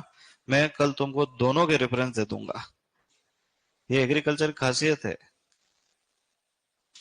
प्रोफेसर रामाराव का भी एक बुक में 1950 लिखा है, एक में 52 लिखा है। मतलब यहाँ हर आदमी स्वयं सिद्ध है, जिसने किताब लिखी वही सही है। कल अपन दोनों के रेफरेंस निकाल लेंगे। गूगल बाबा पे नहीं भरोसा कर सकते, गूगल बाबा कुछ भी कह सकते हैं। उसके बारे में मैंने बताया, 11-12 बैच में बताया गया। 99% मटेरियल इज गार्बेज। गार्बेज किसको कहते हैं? अपने एग्रीकल्चर की एक समस्या जो है ना बहुत विकट है, और वो ये समस्या है बेटा कि जो भी आदमी, जैसे मान लो मैं एमएससी कर रहा हूँ एग्रोनॉमी में, या मैं पीएचडी कर रहा हूँ, अब मैं मेरी एसआरएफ जेआरएफ की तैयारी कर रहा हूँ, मैं वहां जाके पढ़ता हूँ किताबें, या तो मैं लिख रहा हूँ रिसर्च पेपर। अब वहां मुझे कोई हायर लेवल की चीज मिली, मैंने यहाँ पढ़ाते पढ़ाते वो बच्चों को लिखा दी कि इसको ऐसा सिस्टम होता है, यहाँ से ये करते हैं, वहां से वो करते हैं। अब वो बच्चों ने लिख लिए नोट्स में, खत्म मामला। फिर बाद में अगले साल वो बच्चे फिर पढ़ने आएंगे, फिर जो दूसरे सर पढ़ाएंगे वो नहीं पढ़ाएंगे, वो वही पढ़ाएंगे 11th-12th या लेवल। तो बच्चा उनको कहेगा ये भी बताओ, फिर वो बताएंगे, फिर वो साल दर साल नोट्स में आ जाता है, और फिर वही सुपरवाइजर की पढ़ाई जो बहुत आसान होना चाहिए थी, वो कैसे होने लगती है? कठिन होने लगती है। जैसे सिंचाई में 4-5 दक्षता पढ़ा देते हैं, देखा अपन ने? अरे देखा कि नहीं देखा? तो ऐसी बहुत सारी चीजें हैं जिनका लेवल सुपरवाइजर के आर पार निकल जाता है, फिर भी पढ़ाना पड़ती। क्यों? क्योंकि किसी ने पहले पढ़ा रखी है इधर उधर कई बैच में। चलो चले आगे। ये हो गया मल्चिंग। अब अपन पढ़ेंगे यांत्रिक उपाय, और ये तीन ही उपाय है बस। कंटूर खेती, कंटूर खेती समझते हो तुम लोग?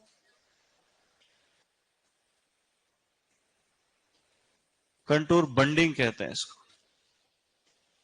एक होता है बेंच टेरेसिंग। क्या होता है बेटा?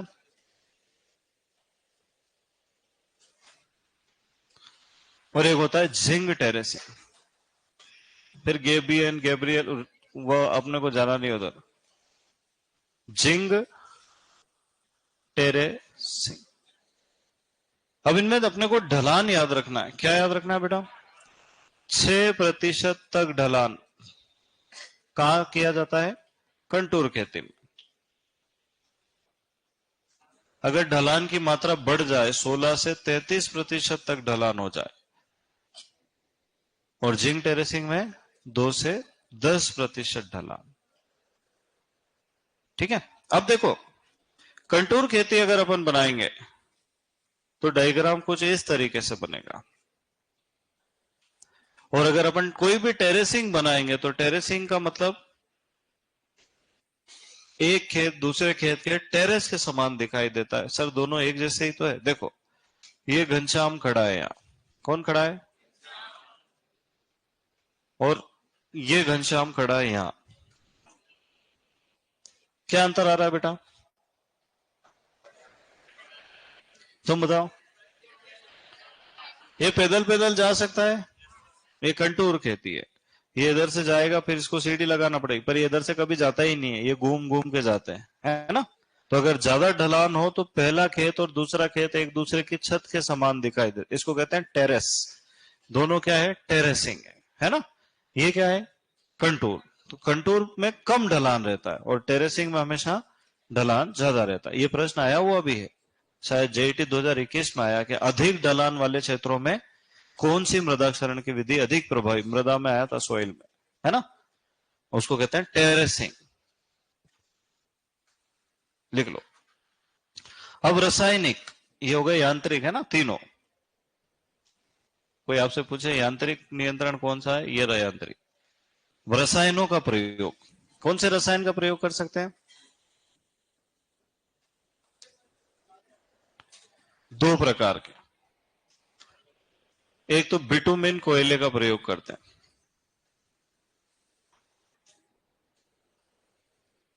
चार प्रकार का कोयला आता है ना? कौन कौन सा आता है बताओ? एंथ्रेसाइट, पीट, बिटुमिन, और एक और लेग्नाइट या एसिटाइल एल्कोहल।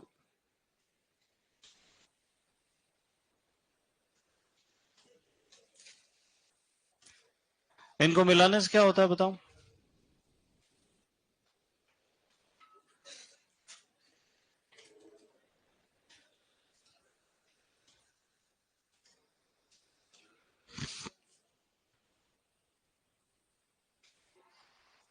सॉइल में एग्रीगेशन बढ़ जाता है, मृदा समुच्चयन, कणों का पास पास आकर ढेले बनाने की क्रिया को क्या कहते हैं अपन? समुच्चय, है ना? ऊर्णन और चूर्णन दो चीजें होती है ना। ऊर्णन का मतलब कणों का चिपक कर मजबूती से जुड़ जाना, ढेलों का निर्माण करना। और चूर्णन इसका उल्टा होता है, चूर चूर कर देना। जैसे अपन जब, है ना, रोलर या कल्टीपेकर चलाते हैं ढेले तोड़ने के, रोटावेटर चलाते हैं, तो मृदा में चूर्णन होता है। क्या होता है? हाँ।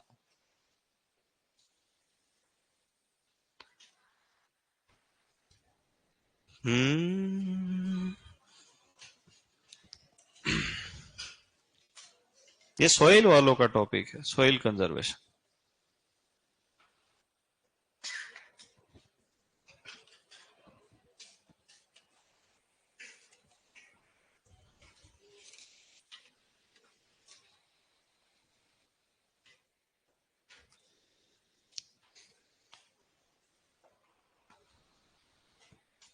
लिख लिया बेटा? चलो वेरी गुड। तूने पहले से ही सब कुछ लिख रखा है क्या? आज ही लिखा? लिखो। यदि मृदा में ढेलों का आकार, भाई तू कितना धीरे लिखता है यार।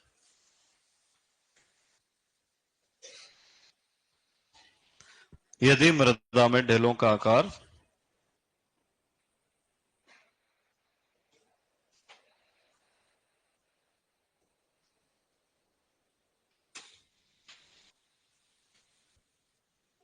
0.85 सेंटीमीटर से अधिक होता तो मृदा क्षरण कम होता है।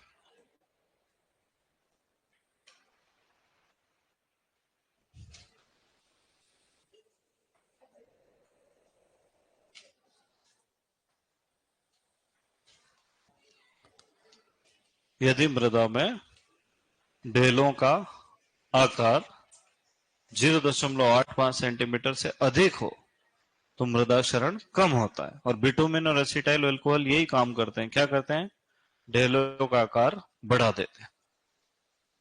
ठीक है, चलो फिर नेक्स्ट लाइन में लिखो, मृदा की हानि 11 टन प्रति हेक्टेयर प्रति वर्ष से अधिक नहीं होना चाहिए। मृदा की हानि, अरे नहीं कुछ कर रहा हूं क्या सर, सर बेटा देख यहां लिख रहा हूं।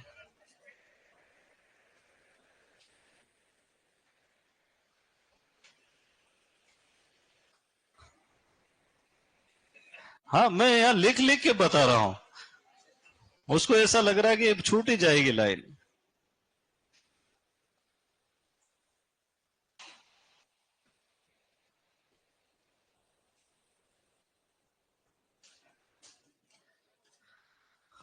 भारत में कितनी होती है बेटा, 16.35 टन।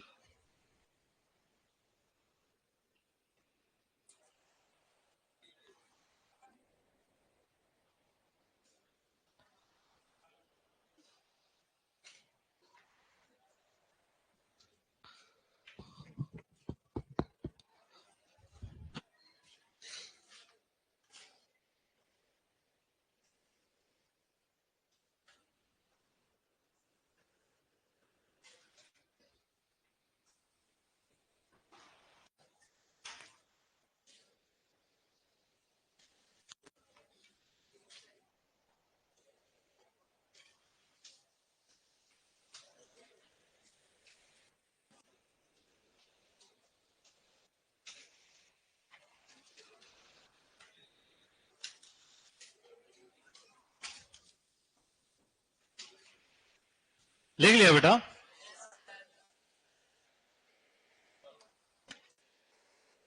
ये आदमी कहां जा रहा है, हे भाई चलो चले आगे।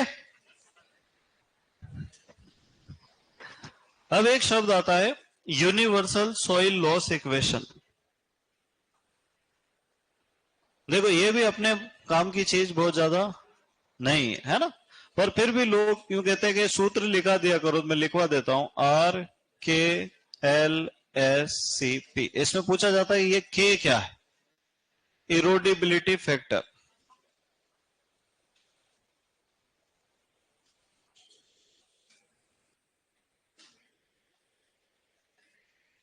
मृदा हानि का सूत्र ऐसे लिखते हैं हिंदी में उसको, है ना। ये प्री पीजी की परीक्षा में पढ़ते अपन, ऐसे नहीं पढ़ते, क्योंकि सुपरवाइजर में वो लगभग लगभग 11-12 से टच करते हुए मामला ही पूछता है, जबरदस्ती बच्चों को परेशान करने का काम है ही नहीं। पर फिर भी लिख लो इतना सा, अपने बाप का क्या जा रहा है ना। मृदा क्षरण किन बातों पर निर्भर करता है, ढलान की लंबाई, ढलान का कोण, वहां पर मृदा क्षरण को रोकने के किए गए उपाय, वहां पर लगाई गई फसल और मृदा का प्रकार। बस ये 4-5 चीजें हैं सब मिला के। उसमें से पूछता है कि के क्या है, के एरोडिबिलिटी फैक्टर है। एरोडिबिलिटी फैक्टर किसको कहते हैं कि एक समान मात्रा में एक समान गति से पानी फेंकने पर कुछ मृदाओं का कटाव ज्यादा होता है और कुछ का कम होता है, उनके कटाव के इस गुण को ही एरोडेबिलिटी फैक्टर कहा गया है। तो रेत का एरोडेबिलिटी फैक्टर ज्यादा होगा और चिकनी मृदा का कम हो जाएगा, जिसको किससे प्रदर्शित किया जाता है, केस। ठीक है, बस ये जल द्वारा मृदा हानि का सूत्र, एक वायु द्वारा है वो दूसरा है।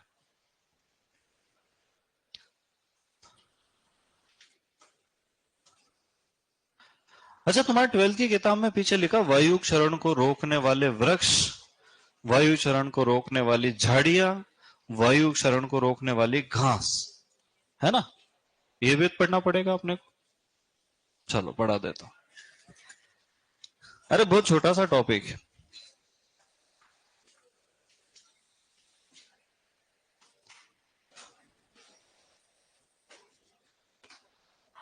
खाली डायरेक्ट लिख देता हूं मैं तो, मृदाक्षरण को रोकने वाले।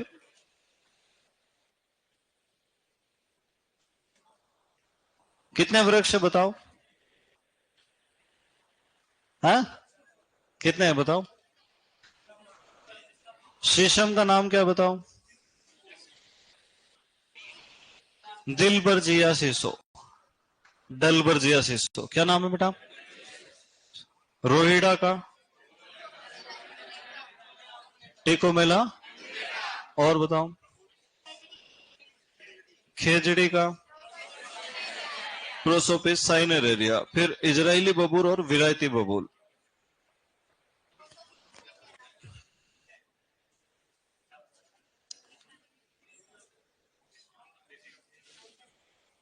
इसके अलावा आम, नीम, शीशम, इमली, है ना, बहुत सारे अलग अलग।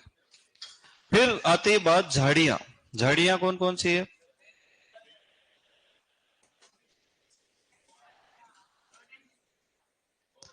झरबेरी,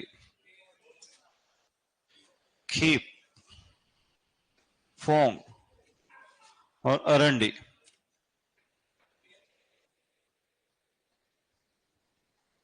फिर घास। घास दो ही प्रकार की लिखी है, एक अंजन घास, इसी को घमण घास कहते हैं। क्या कहते हैं बेटा? ये बाजरे के अर्गट को शरण देती है ना। और एक धूप घास, साइनोडोन डेक्टाइन। इसका नाम क्या है? सेंक्रिस सिलेरियस। राजस्थान पढ़ते हैं सेंचुरिस सिलेरियस। इनका नाम भूल गया यार मैं, पूछ रखे, फिर लिखवा देता हूं मैं तुमको। बबूल का बताता हूं, रुक जाओ एक मिनट। उसमें एक तो प्रोसोपिस साइनेरेरिया लिख रखा है, एक प्रोसोपिस जूलीफ्लोरा है।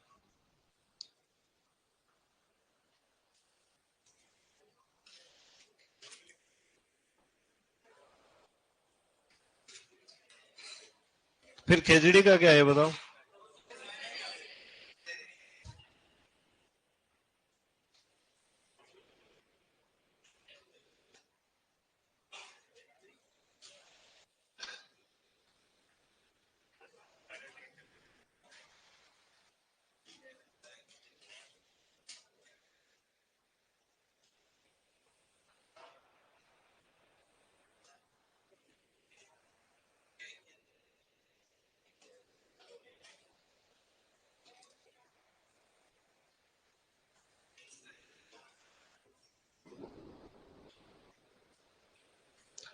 एकेसिया टोटालिस।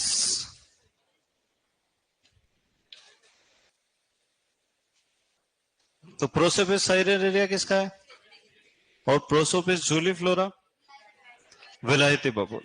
और इसका एकेसिया टोटालिस। एकेशिया टोटालिस। और इसका प्रोसोपिस जूलीफ्लोरा। और खेजड़ी का प्रोसोपिस साइनेरेरिया।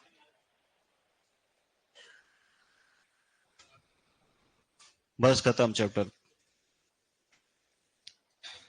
इसका भी नाम चेंज कर दिया अपन ने, लिखा ना जो CSWCTRI, इसका कर दिया Indian institute of soil water conservation research and training institute.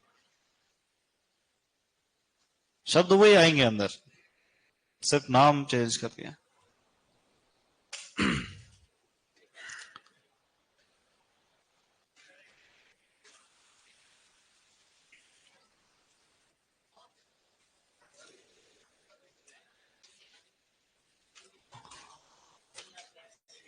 चलो चले आगे।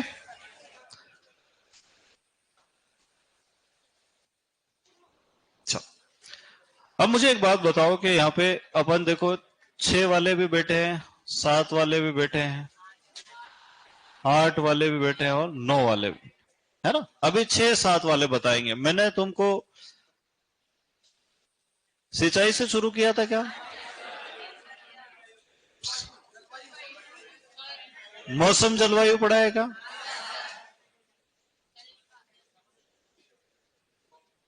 जल निकास भी पढ़ा दिया। ये जल निकास और सिंचाई के साथ ही काउंट कर लेते हैं अपन।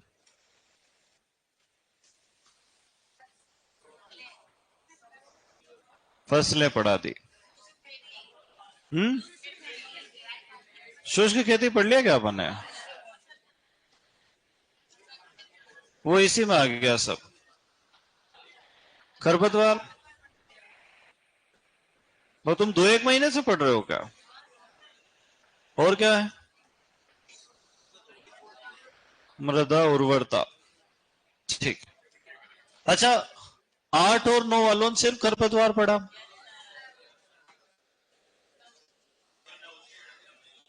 और मृदा उर्वरता उत्पादकता और मृदाक्षरण। अब अपने को ऐसे टॉपिक ढूंढना है जो दोनों में बचे हुए ना।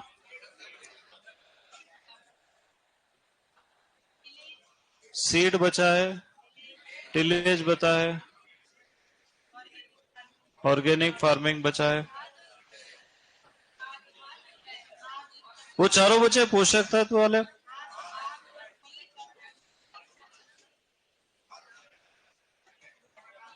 बीज विज्ञान ये रहा।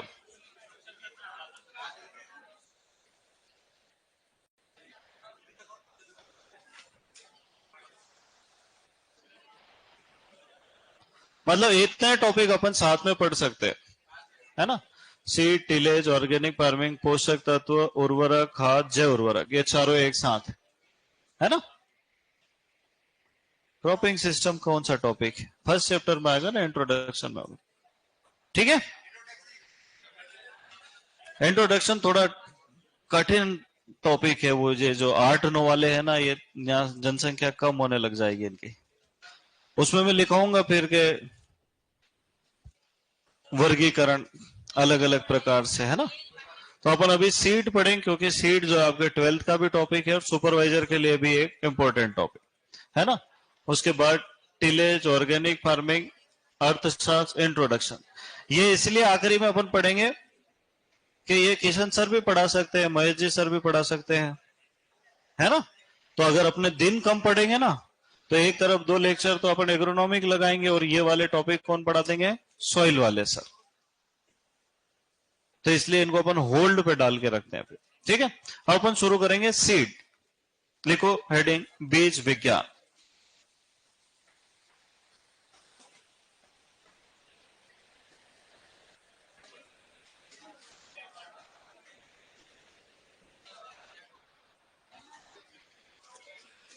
अब इस बीज विज्ञान में अपन क्या पढ़ेंगे? देखो, फिर वही बात कर देना तुमने यार। देखो,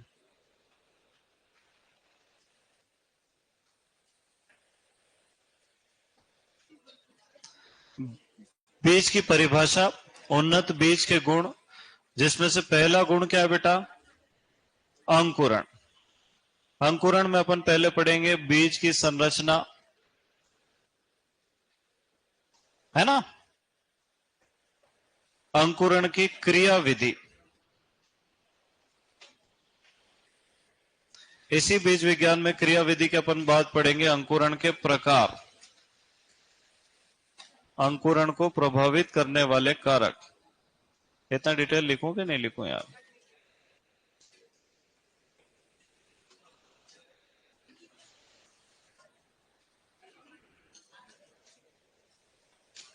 फिर हम पढ़ेंगे अंकुरण परीक्षण। फिर पढ़ेंगे बीज की भौतिक शुद्धता एवं आनुवांशिक शुद्धता।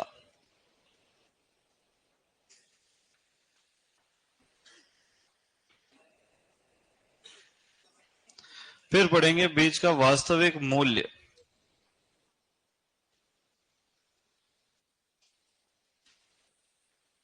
इसके बाद हम पढ़ेंगे बीजों में पाई जाने वाली जीवन क्षमता।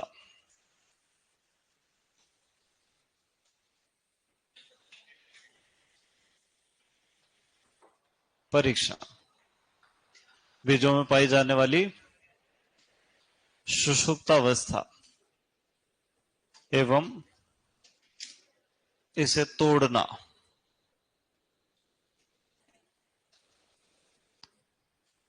फिर हम पढ़ेंगे अन्य उपचार, इसी में आ जाएगा सुषुप्तावस्था के साथ ही, है ना। फिर आ जाएगा बीज संतति, बीज प्रकार।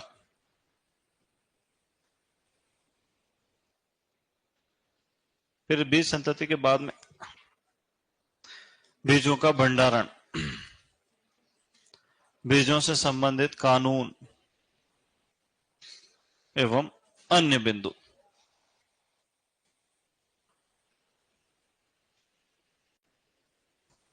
अब देखो, जब भी एग्जाम के दिन रिवीजन करना हो, खाली यूं पढ़ते जाना, ऑटोमेटिक तुम्हारे दिमाग में आते जाएगा क्या है ना। ये इसलिए लिखते हैं अपन के, जब क्विक रिवीजन करना रहता है तो इतने पॉइंट देख के पूरा पूरा चैप्टर रिवाइज हो जाए, दो चार चीजें छूट भी जाए कोई दिक्कत नहीं रिवीजन करते समय। पर जो मोस्ट इंपोर्टेंट चीज है, जैसे बीज की संरचना, बीज चोल होता है, भ्रूण पोष होता है, भ्रूण होता है, रेडिकल होता है, प्लूम्यूल होता है, हाइलम होता है, माइक्रोपाइल होता है, भोजन कौन प्रदान करेगा, भ्रूण पोष, बीज चोल क्या करेगा, सुरक्षा, जड़ कहां से निकलेगी, रेडिकल से। फिर अपन ने पढ़ा बीज के अंकुरण की क्रियाविधि। क्रियाविधि में क्या होता है, पहले अंतःचूषण होता है, 60 से 70% पानी खींच लेता है, बीज छोल टूट जाता है ना। उधर रासायनिक परिवर्तन होगा, Ga3 बनेगा, सुषुप्तावस्था को तोड़ेगा, माल्टोज का निर्माण होगा, है ना। ये हो गई क्रियाविधि। फिर जैसे अपन ने पढ़ा कि अंकुरण के प्रकार, हाइपोजियल, इपिजियल। हाइपोजियल सभी ग्रेमिनी कुल की फसलों में पाया जाता है और सभी रबी की दलहनों में पाया जाता है, पर उसमें भी राजमा में इपिजियल पाया जाता है। इपिजियल सभी खरीफ की दलहनों में पाया जाता है, पर अरहर में हाइपोजियल पाया जाता है। बाकी जितने भी तिलहनी फसलें सब में इपिजियल पाया जाता है। फिर आ गया प्रभावित करने वाले कारक अंकुरण को, नमी, तापमान, आर्द्रता और क्या था, प्रकाश, पोषक तत्व तो थोड़ी आएगा। फिर परीक्षण, कितने प्रकार के परीक्षण होते हैं, बालू विधि, पेपर टॉवेल विधि, रेगडॉल विधि और भ्रूण कल्चर तकनीक। ठीक है। फिर भौतिक एवं आनुवंशिक शुद्धता, बीज को छोड़ के जो भी वो सब भौतिक अशुद्धि, जिसको डॉकेज कहते हैं। आनुवंशिक शुद्धता, अवांछित पर परागण से कम हो जाती है, जिसके लिए रोगिंग और पृथक्करण दूरी रखी जाती है। पृथक्करण दूरी में फिर याद कर लो किसके लिए कितना है ना। 100 परागित फसलों के लिए 3-3 मीटर, है ना। संकर मक्का के लिए 600-300 और संकुल मक्का के लिए 400-200, बाजरे के लिए 1000-200 और ज्वार के लिए 200-100, है ना। संकर कपास के लिए 50-30 मीटर, चने के लिए 10 और 5 मीटर। वास्तविक मूल्य 75% से कम नहीं होना चाहिए। अंकुरण शुद्धता का गुणा करके 100 का भाग लगा दो, वास्तविक मूल्य आ गया। पर ये कब आएगा, जब तुम पढ़ लोगे। पर ये रिवीजन करने में बहुत सहायता करता है। मतलब अपन जब पूरा पेज पढ़ेंगे ना तो अपनी आंखें रुकती है वहां। इतना सा पढ़ेंगे और रिवीजन करेंगे तो आंखें रुकती, इससे दिमाग चलता है और दिमाग का चलना बहुत ज्यादा जरूरी है। चलो ये नोट कर लिया क्या बेटा, कर लो फटाफट।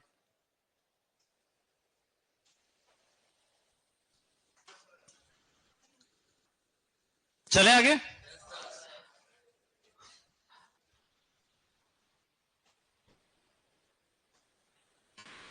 लिख लो, चलो लिख लो तुम, लिखते। एक बार जीएल सर मेरे से कहते हैं, मतलब मीटिंग थी, मीटिंग में हम लोग चर्चा करते हैं कि इस बार कैसा रिजल्ट रहा, पिछले बार के। बीएचयू में 100 से ज्यादा बच्चे पहुंच गए हैं इस बार। कितने पहुंच गए, 100+। हाँ, रॉयल के। मुझे ऐसा लग रहा है बीएचयू का नाम ही royal institute of Banaras Hindu university रखा। अच्छा है। तो सर ये पूछते हैं कि सर अपन सब बच्चों को एक ही क्लास में बिठाते हैं, एक साथ पढ़ाते हैं। अपने यहाँ तो हॉस्टल का सिस्टम, उठते हैं एक साथ बच्चे, क्लास में एक साथ जाते हैं, खाना भी वही एक जैसा खाते हैं, टीचर भी एक जैसे, नोट्स भी एक जैसी, बुक्स भी एक जैसी। फिर भी कुछ बच्चे जो फर्स्ट रैंक ले आते हैं और कुछ ऐसे नंबर लाते हैं कि अपन उनके पिताजी से नजरें भी नहीं मिला पाए। तो आखिर ऐसा क्यों। और जीएल सर का तो आपको पता है लहजा, वो तो फुल एग्रेशन में पूछते हैं सवाल। आप बताओ, आपके इतना एक्सपीरियंस सब टीचर्स, ऐसा क्यों। अब यार क्या बताएं उसमें, है ना। जो भी बताएंगे वो बहाना है, पर बताना भी जरूरी है।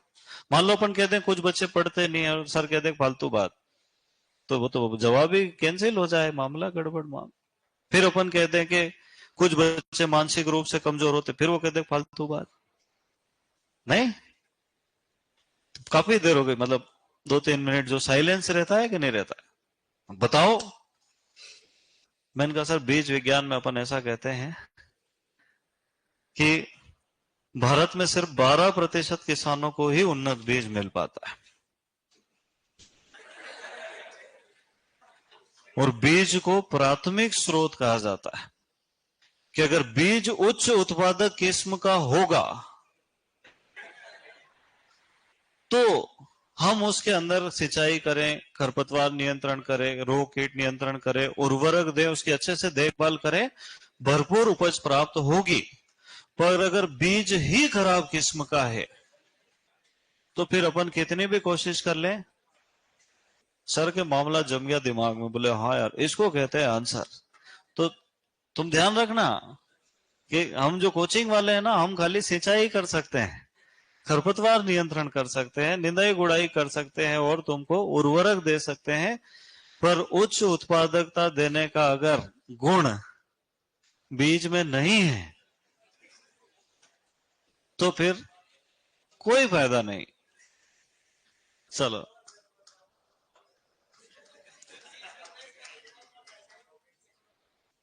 ये पता नहीं मेंडल के दादाजी क्या कहना चाहते।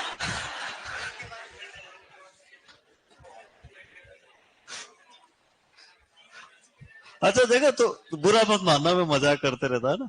तो तुमने कभी देखा गांव में एक भैंस प्रजाति पाई जाती, भैंस प्रजाति है ना, गाय जैसे गाड़ी ले जाओ, हॉर्न बजाओ तो गाय तो भाग जाती है, इधर उधर हो जाती है, और भैंसे निकलती है, अपन गाड़ी रोक दो तो वो यूं करके वो गाड़ी में स्क्रैच ला देती है? और एक भैंस वो होती है जो ऐसे दीवार के घसीट के चलती है ना, और वो वाली दीवार जिसमें वो जो मोटा वाला प्लास्टर करके पतला वाला छोड़ देते हैं, उसके वो पूरी खूना खून हो जाती है, पर मजा उसको उसी में आता है। तो आ बैल मुझे मार तो बड़ी कहावत है, पर ये भैंस का घसीटना मैं दिन भर देखते रहता हूँ, हर बैच में दो चार बच्चे कुछ ना कुछ ऐसा हरकत करते ही रहते हैं कि उनको डायलॉग पड़ जाता है। तू क्या लिख रहा भाई? चलो लिखो।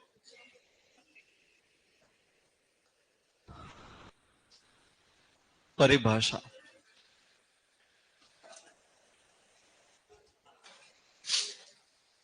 अच्छा, कई बच्चे ऐसे सोचे चैप्टर खत्म हो गया छोड़ दो ना, आप कल से पढ़े, ऐसा नहीं होता बेटा।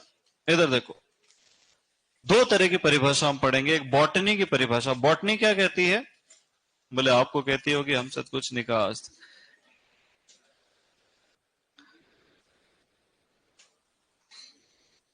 बॉटनी मतलब होता है बेटा वनस्पति विज्ञान, है ना। वो बॉटनी कहती है कि एक पौधे पे भाग होते हैं, जैसे जड़ हो गया, तना हो गया, शाखाएं हो गई। इन शाखाओं के ऊपर क्या लगेगा बेटा? पत्तियां लग जाएगी।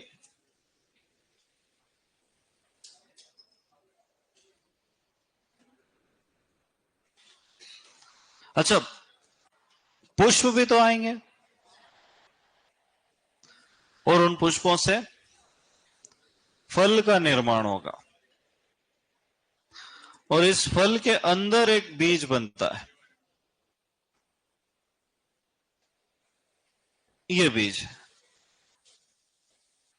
बॉटनी क्या कहती है कि जो वानस्पतिक भाग है किसी पौधे का, वो बीज है। और अपन जानते भी हैं हर फल के अंदर कुछ ना कुछ बीज निकलता ही है ना। पर एग्रीकल्चर वाला कहता है कि हम इस जड़ को काट के लगा दे, तने को लगा दे, पत्ते को लगा दे, कोशिकाओं को लगा दे, ऊतक संवर्धन कर दे, हम पौधे के किसी भी भाग से नया पौधा उगा सकते हैं। तो जो भी भाग नया पौधा तैयार करने के लिए प्रयोग किया जा रहा, वही हमारे लिए क्या है? बीज। तो तुमने एक प्रवर्धन नाम का टॉपिक पढ़ा क्या? तो बॉटनी कहती है कि जो लैंगिक प्रवर्धन से तैयार होगा वही बीज है, और जो एग्रीकल्चर साइंस है वो कहता है कि लैंगिक हो, वनस्पतिक हो, कोई भी अगर प्रवर्धित सामग्री है उसको हम क्या कहेंगे? बीज कह देंगे। अब अपने को समझना है, पुष्प की संरचना पढ़ी तो हमने कभी जीवन में? पढ़ी तो थी, पर याद हल्की हल्की होगी। ये डमरू मटका क्या कहलाएगा? देखो, बीज एंड कर दिया डायरेक्ट। पुष्पासन मतलब जिस आसन के ऊपर पुष्प बैठा हुआ है उसको क्या कहेंगे? पुष्पासन, है ना। ये अंदर अंडाणु होता है जिसको बॉटनी की लैंग्वेज में बीजांड कहते हैं। क्या कहते हैं बेटा?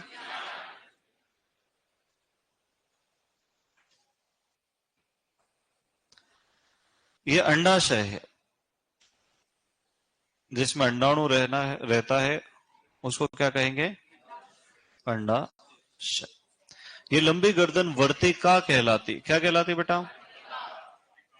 और ये अग्र भाग वर्तिका का, वर्तिकाग्र, वर्तिका का अग्र भाग क्या कहलाएगा? वर्तिक। अब ये मादा पुष्प हो गया। अगर इसको द्विलिंगी बनाना हो तो क्या करना पड़ेगा? नर भाग भी लगाना पड़ेंगे, है ना। जैसे इस तंतु को क्या कहेंगे? पूतंतु। ये जहां पराग रहते हैं उसको क्या कहेंगे? पराग कोश कहते हैं। और ये छोटे छोटे पराग कण कहला। अब एक घटना होती है जिसको हम क्या कहते हैं? परागण कहते हैं। क्या कहते हैं बेटा? किसी पुष्प के पराग कणों का वर्तिकाग्र पर आ जाना, पहुंच जाना, लैंड कर जाना क्या कहलाता है? पराग। अगर वो इसी पुष्प में या इसी पौधे के किसी पुष्प में हो रहा हो तो उसको स्वपरागण। पर अगर कहीं और से उड़ के आया और फिर हुआ तो पर परागण कहते हैं। अब परागण की प्रक्रिया के बाद यहां तक पहुंचना हो गया परागण। अभी बीज का निर्माण हो सकता है क्या? नहीं हो सकता। यहां से एक पराग नलिका का निर्माण होता, मतलब एक रास्ता बनता है। किस चीज के लिए? इस पराग कण के अंदर पहुंचने के लिए। तो ये इस पराग नलिका में होते हुए कहां तक पहुंच जाता है? अंडाणु में। और यहाँ निषेचन की क्रिया होती। परागण अलग क्रिया है और निषेचन अलग क्रिया है। परागण के बाद निषेचन होता है और निषेचन के बाद फिर पुष्प में कई सारे परिवर्तन आते हैं और ये बीजांड जो है ये बीज में बदल जाता है। किस में बदल जाता है बेटा? और ये जो फल है, ये जो अंडाशय है, ये पूरा फल में बदल जाता है। काय में बदल जाता है? तो एक परिपक्व निषेचित अंडाशय फल का निर्माण करता है और एक परिपक्व निषेचित बीजांड बीज का निर्माण करता है। बॉटनी यही कहती है कि बीजांड ही बीज। ठीक है। तो अपन यहां पर परिभाषा में दो चीजें देखेंगे। एक किसके हिसाब से देखेंगे बेटा? बॉटनी यानी वनस्पति विज्ञान के। उनकी बहुत छोटी सी परिभाषा है। एक परिपक्व निषेचित बीजांड क्या कहलाता है? बीज कहलाता है। और एग्रीकल्चर वाले क्या कहते हैं? किसी पौधे का वह भाग। लिख लो भले, कोई दिक्कत नहीं। जो नए पौधे तैयार करने के लिए प्रयोग किया जाता है।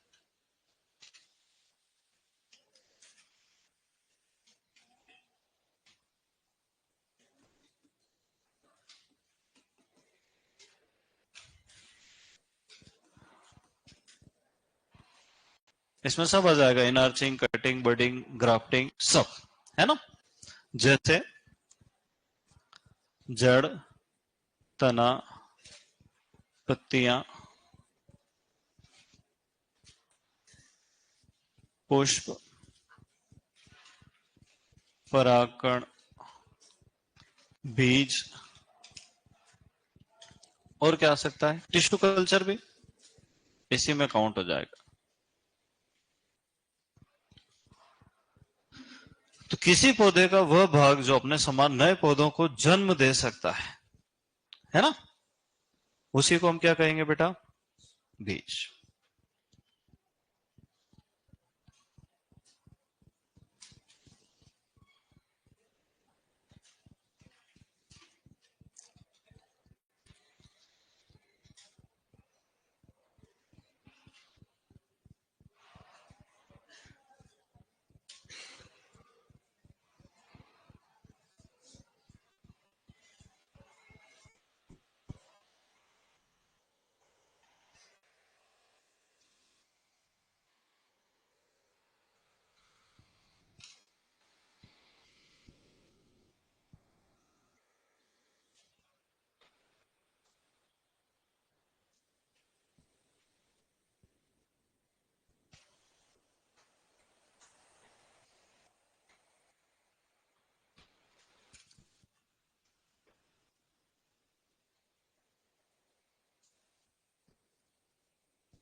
चले आगे हैं।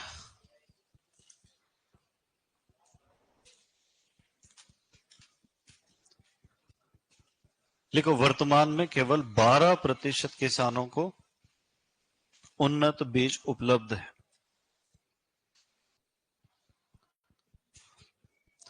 वर्तमान में केवल 12% किसानों को उन्नत बीज उपलब्ध है भारत।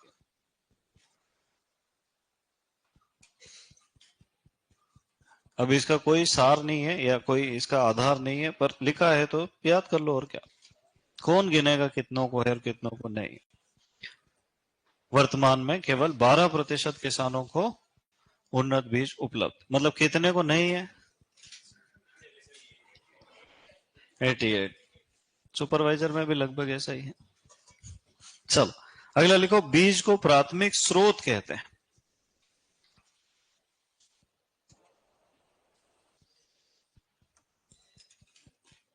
बीज को प्राथमिक स्रोत कहते हैं।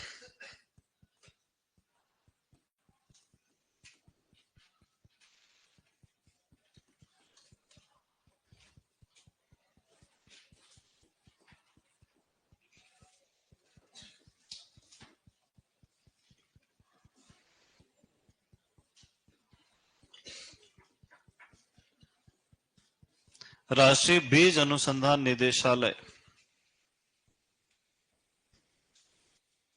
मऊ नाथभंजन उत्तर प्रदेश, मऊ उत्तर प्रदेश स्थित है।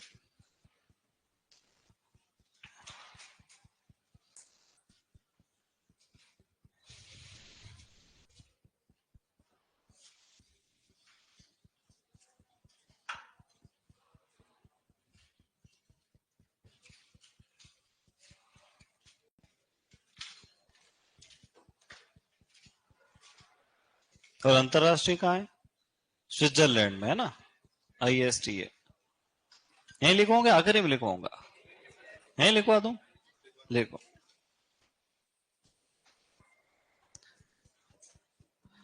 अंतरराष्ट्रीय बीज परीक्षण संघ,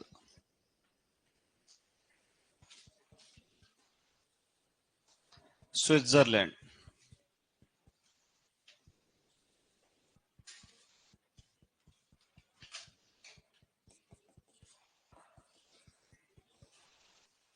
अंतरराष्ट्रीय बीज परीक्षण संघ स्विट्जरलैंड। अच्छा, दो प्रयोगशाला भी है, एक राष्ट्रीय बीज परीक्षण प्रयोगशाला और एक केंद्रीय बीज परीक्षण प्रयोगशाला।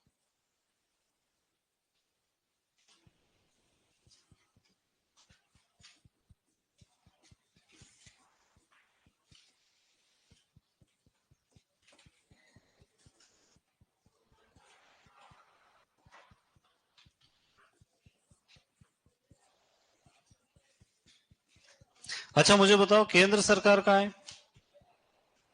नई दिल्ली में। तो केंद्रीय प्रयोगशाला भी कहाँ होगी? नई दिल्ली।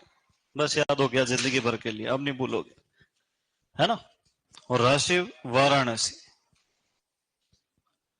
वेजिटेबल रिसर्च भी है ना वाराणसी।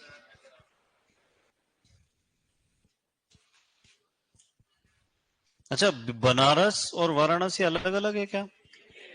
और काशी, बनारस और वाराणसी तीनों एक है? तुम तो खुश हो रहे हो, कई बच्चों के डाउट आज क्लियर हुआ है।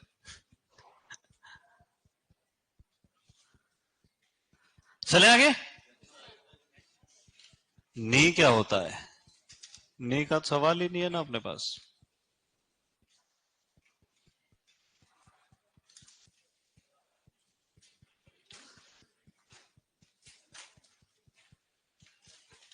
चल चलते हैं। अब अपन लिखेंगे उन्नत बीज के गुण। किसके गुण लिखेंगे बेटा? उन्नत बीज के गुण। देखो, उन्नत बीज का पहला गुण है, सामान्य किस्मों की तुलना में 10 से 15% उपज अधिक देता है। सामान्य किस्मों से 10 से 15% उपज या अधिक उपज देता है।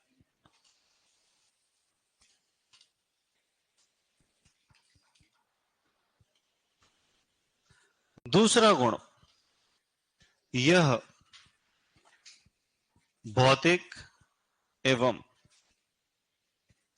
आनुवांशिक रूप से शुद्ध होना चाहिए।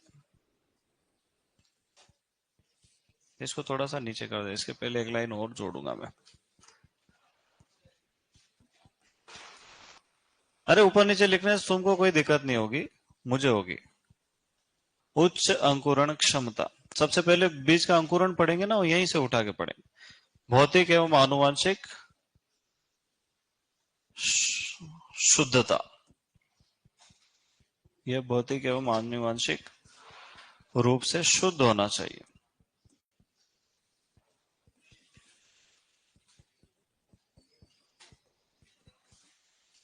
है ना। बीजों का वास्तविक मूल्य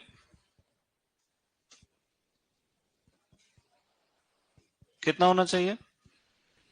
75% से अधिक होना चाहिए। ये सब एक एक पॉइंट अपन डिस्कस करेंगे डिटेल में, है ना।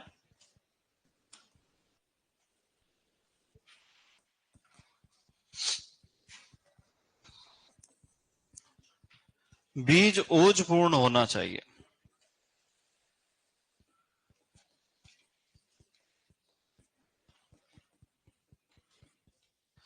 कीट एवं रोगों से मुक्त होना चाहिए।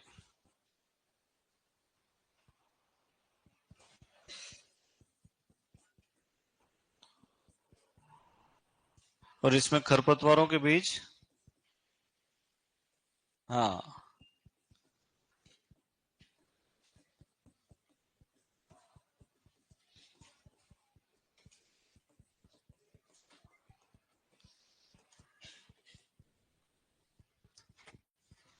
कितने गुण हो गए? 5, 6 हो गए।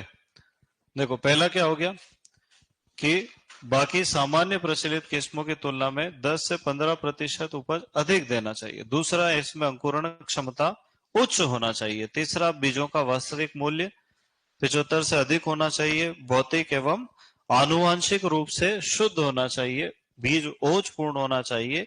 कीट रोगों से मुक्त होना चाहिए तथा इसमें खरपतवारों के बीज नहीं होना चाहिए। बीज अधिक उत्पादन देने वाला होना चाहिए, कम पानी वाला होना चाहिए। जितने भी गुण ऐड कर सकते हो सब कर लेना, है ना। बीजों की भंडारण क्षमता अच्छी होना चाहिए। इसका मतलब क्या है बेटा? कि लंबे समय तक अंकुरित होने की योग्यता रखता हो। बीज सुषुप्त अवस्था में नहीं होना चाहिए। क्यों नहीं होना चाहिए?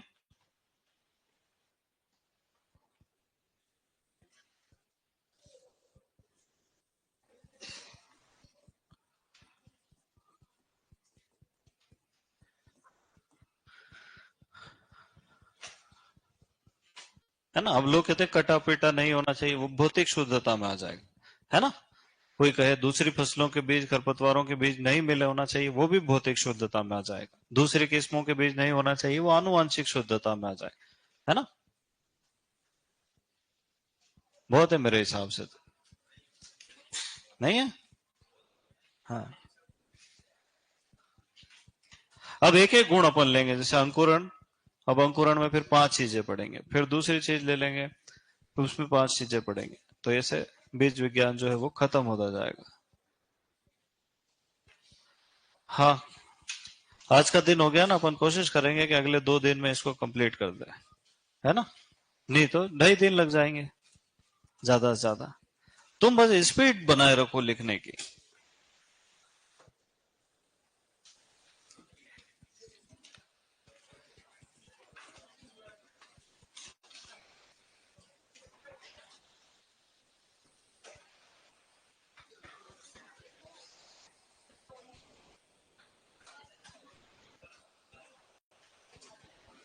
आज तारीख कितनी बेटा?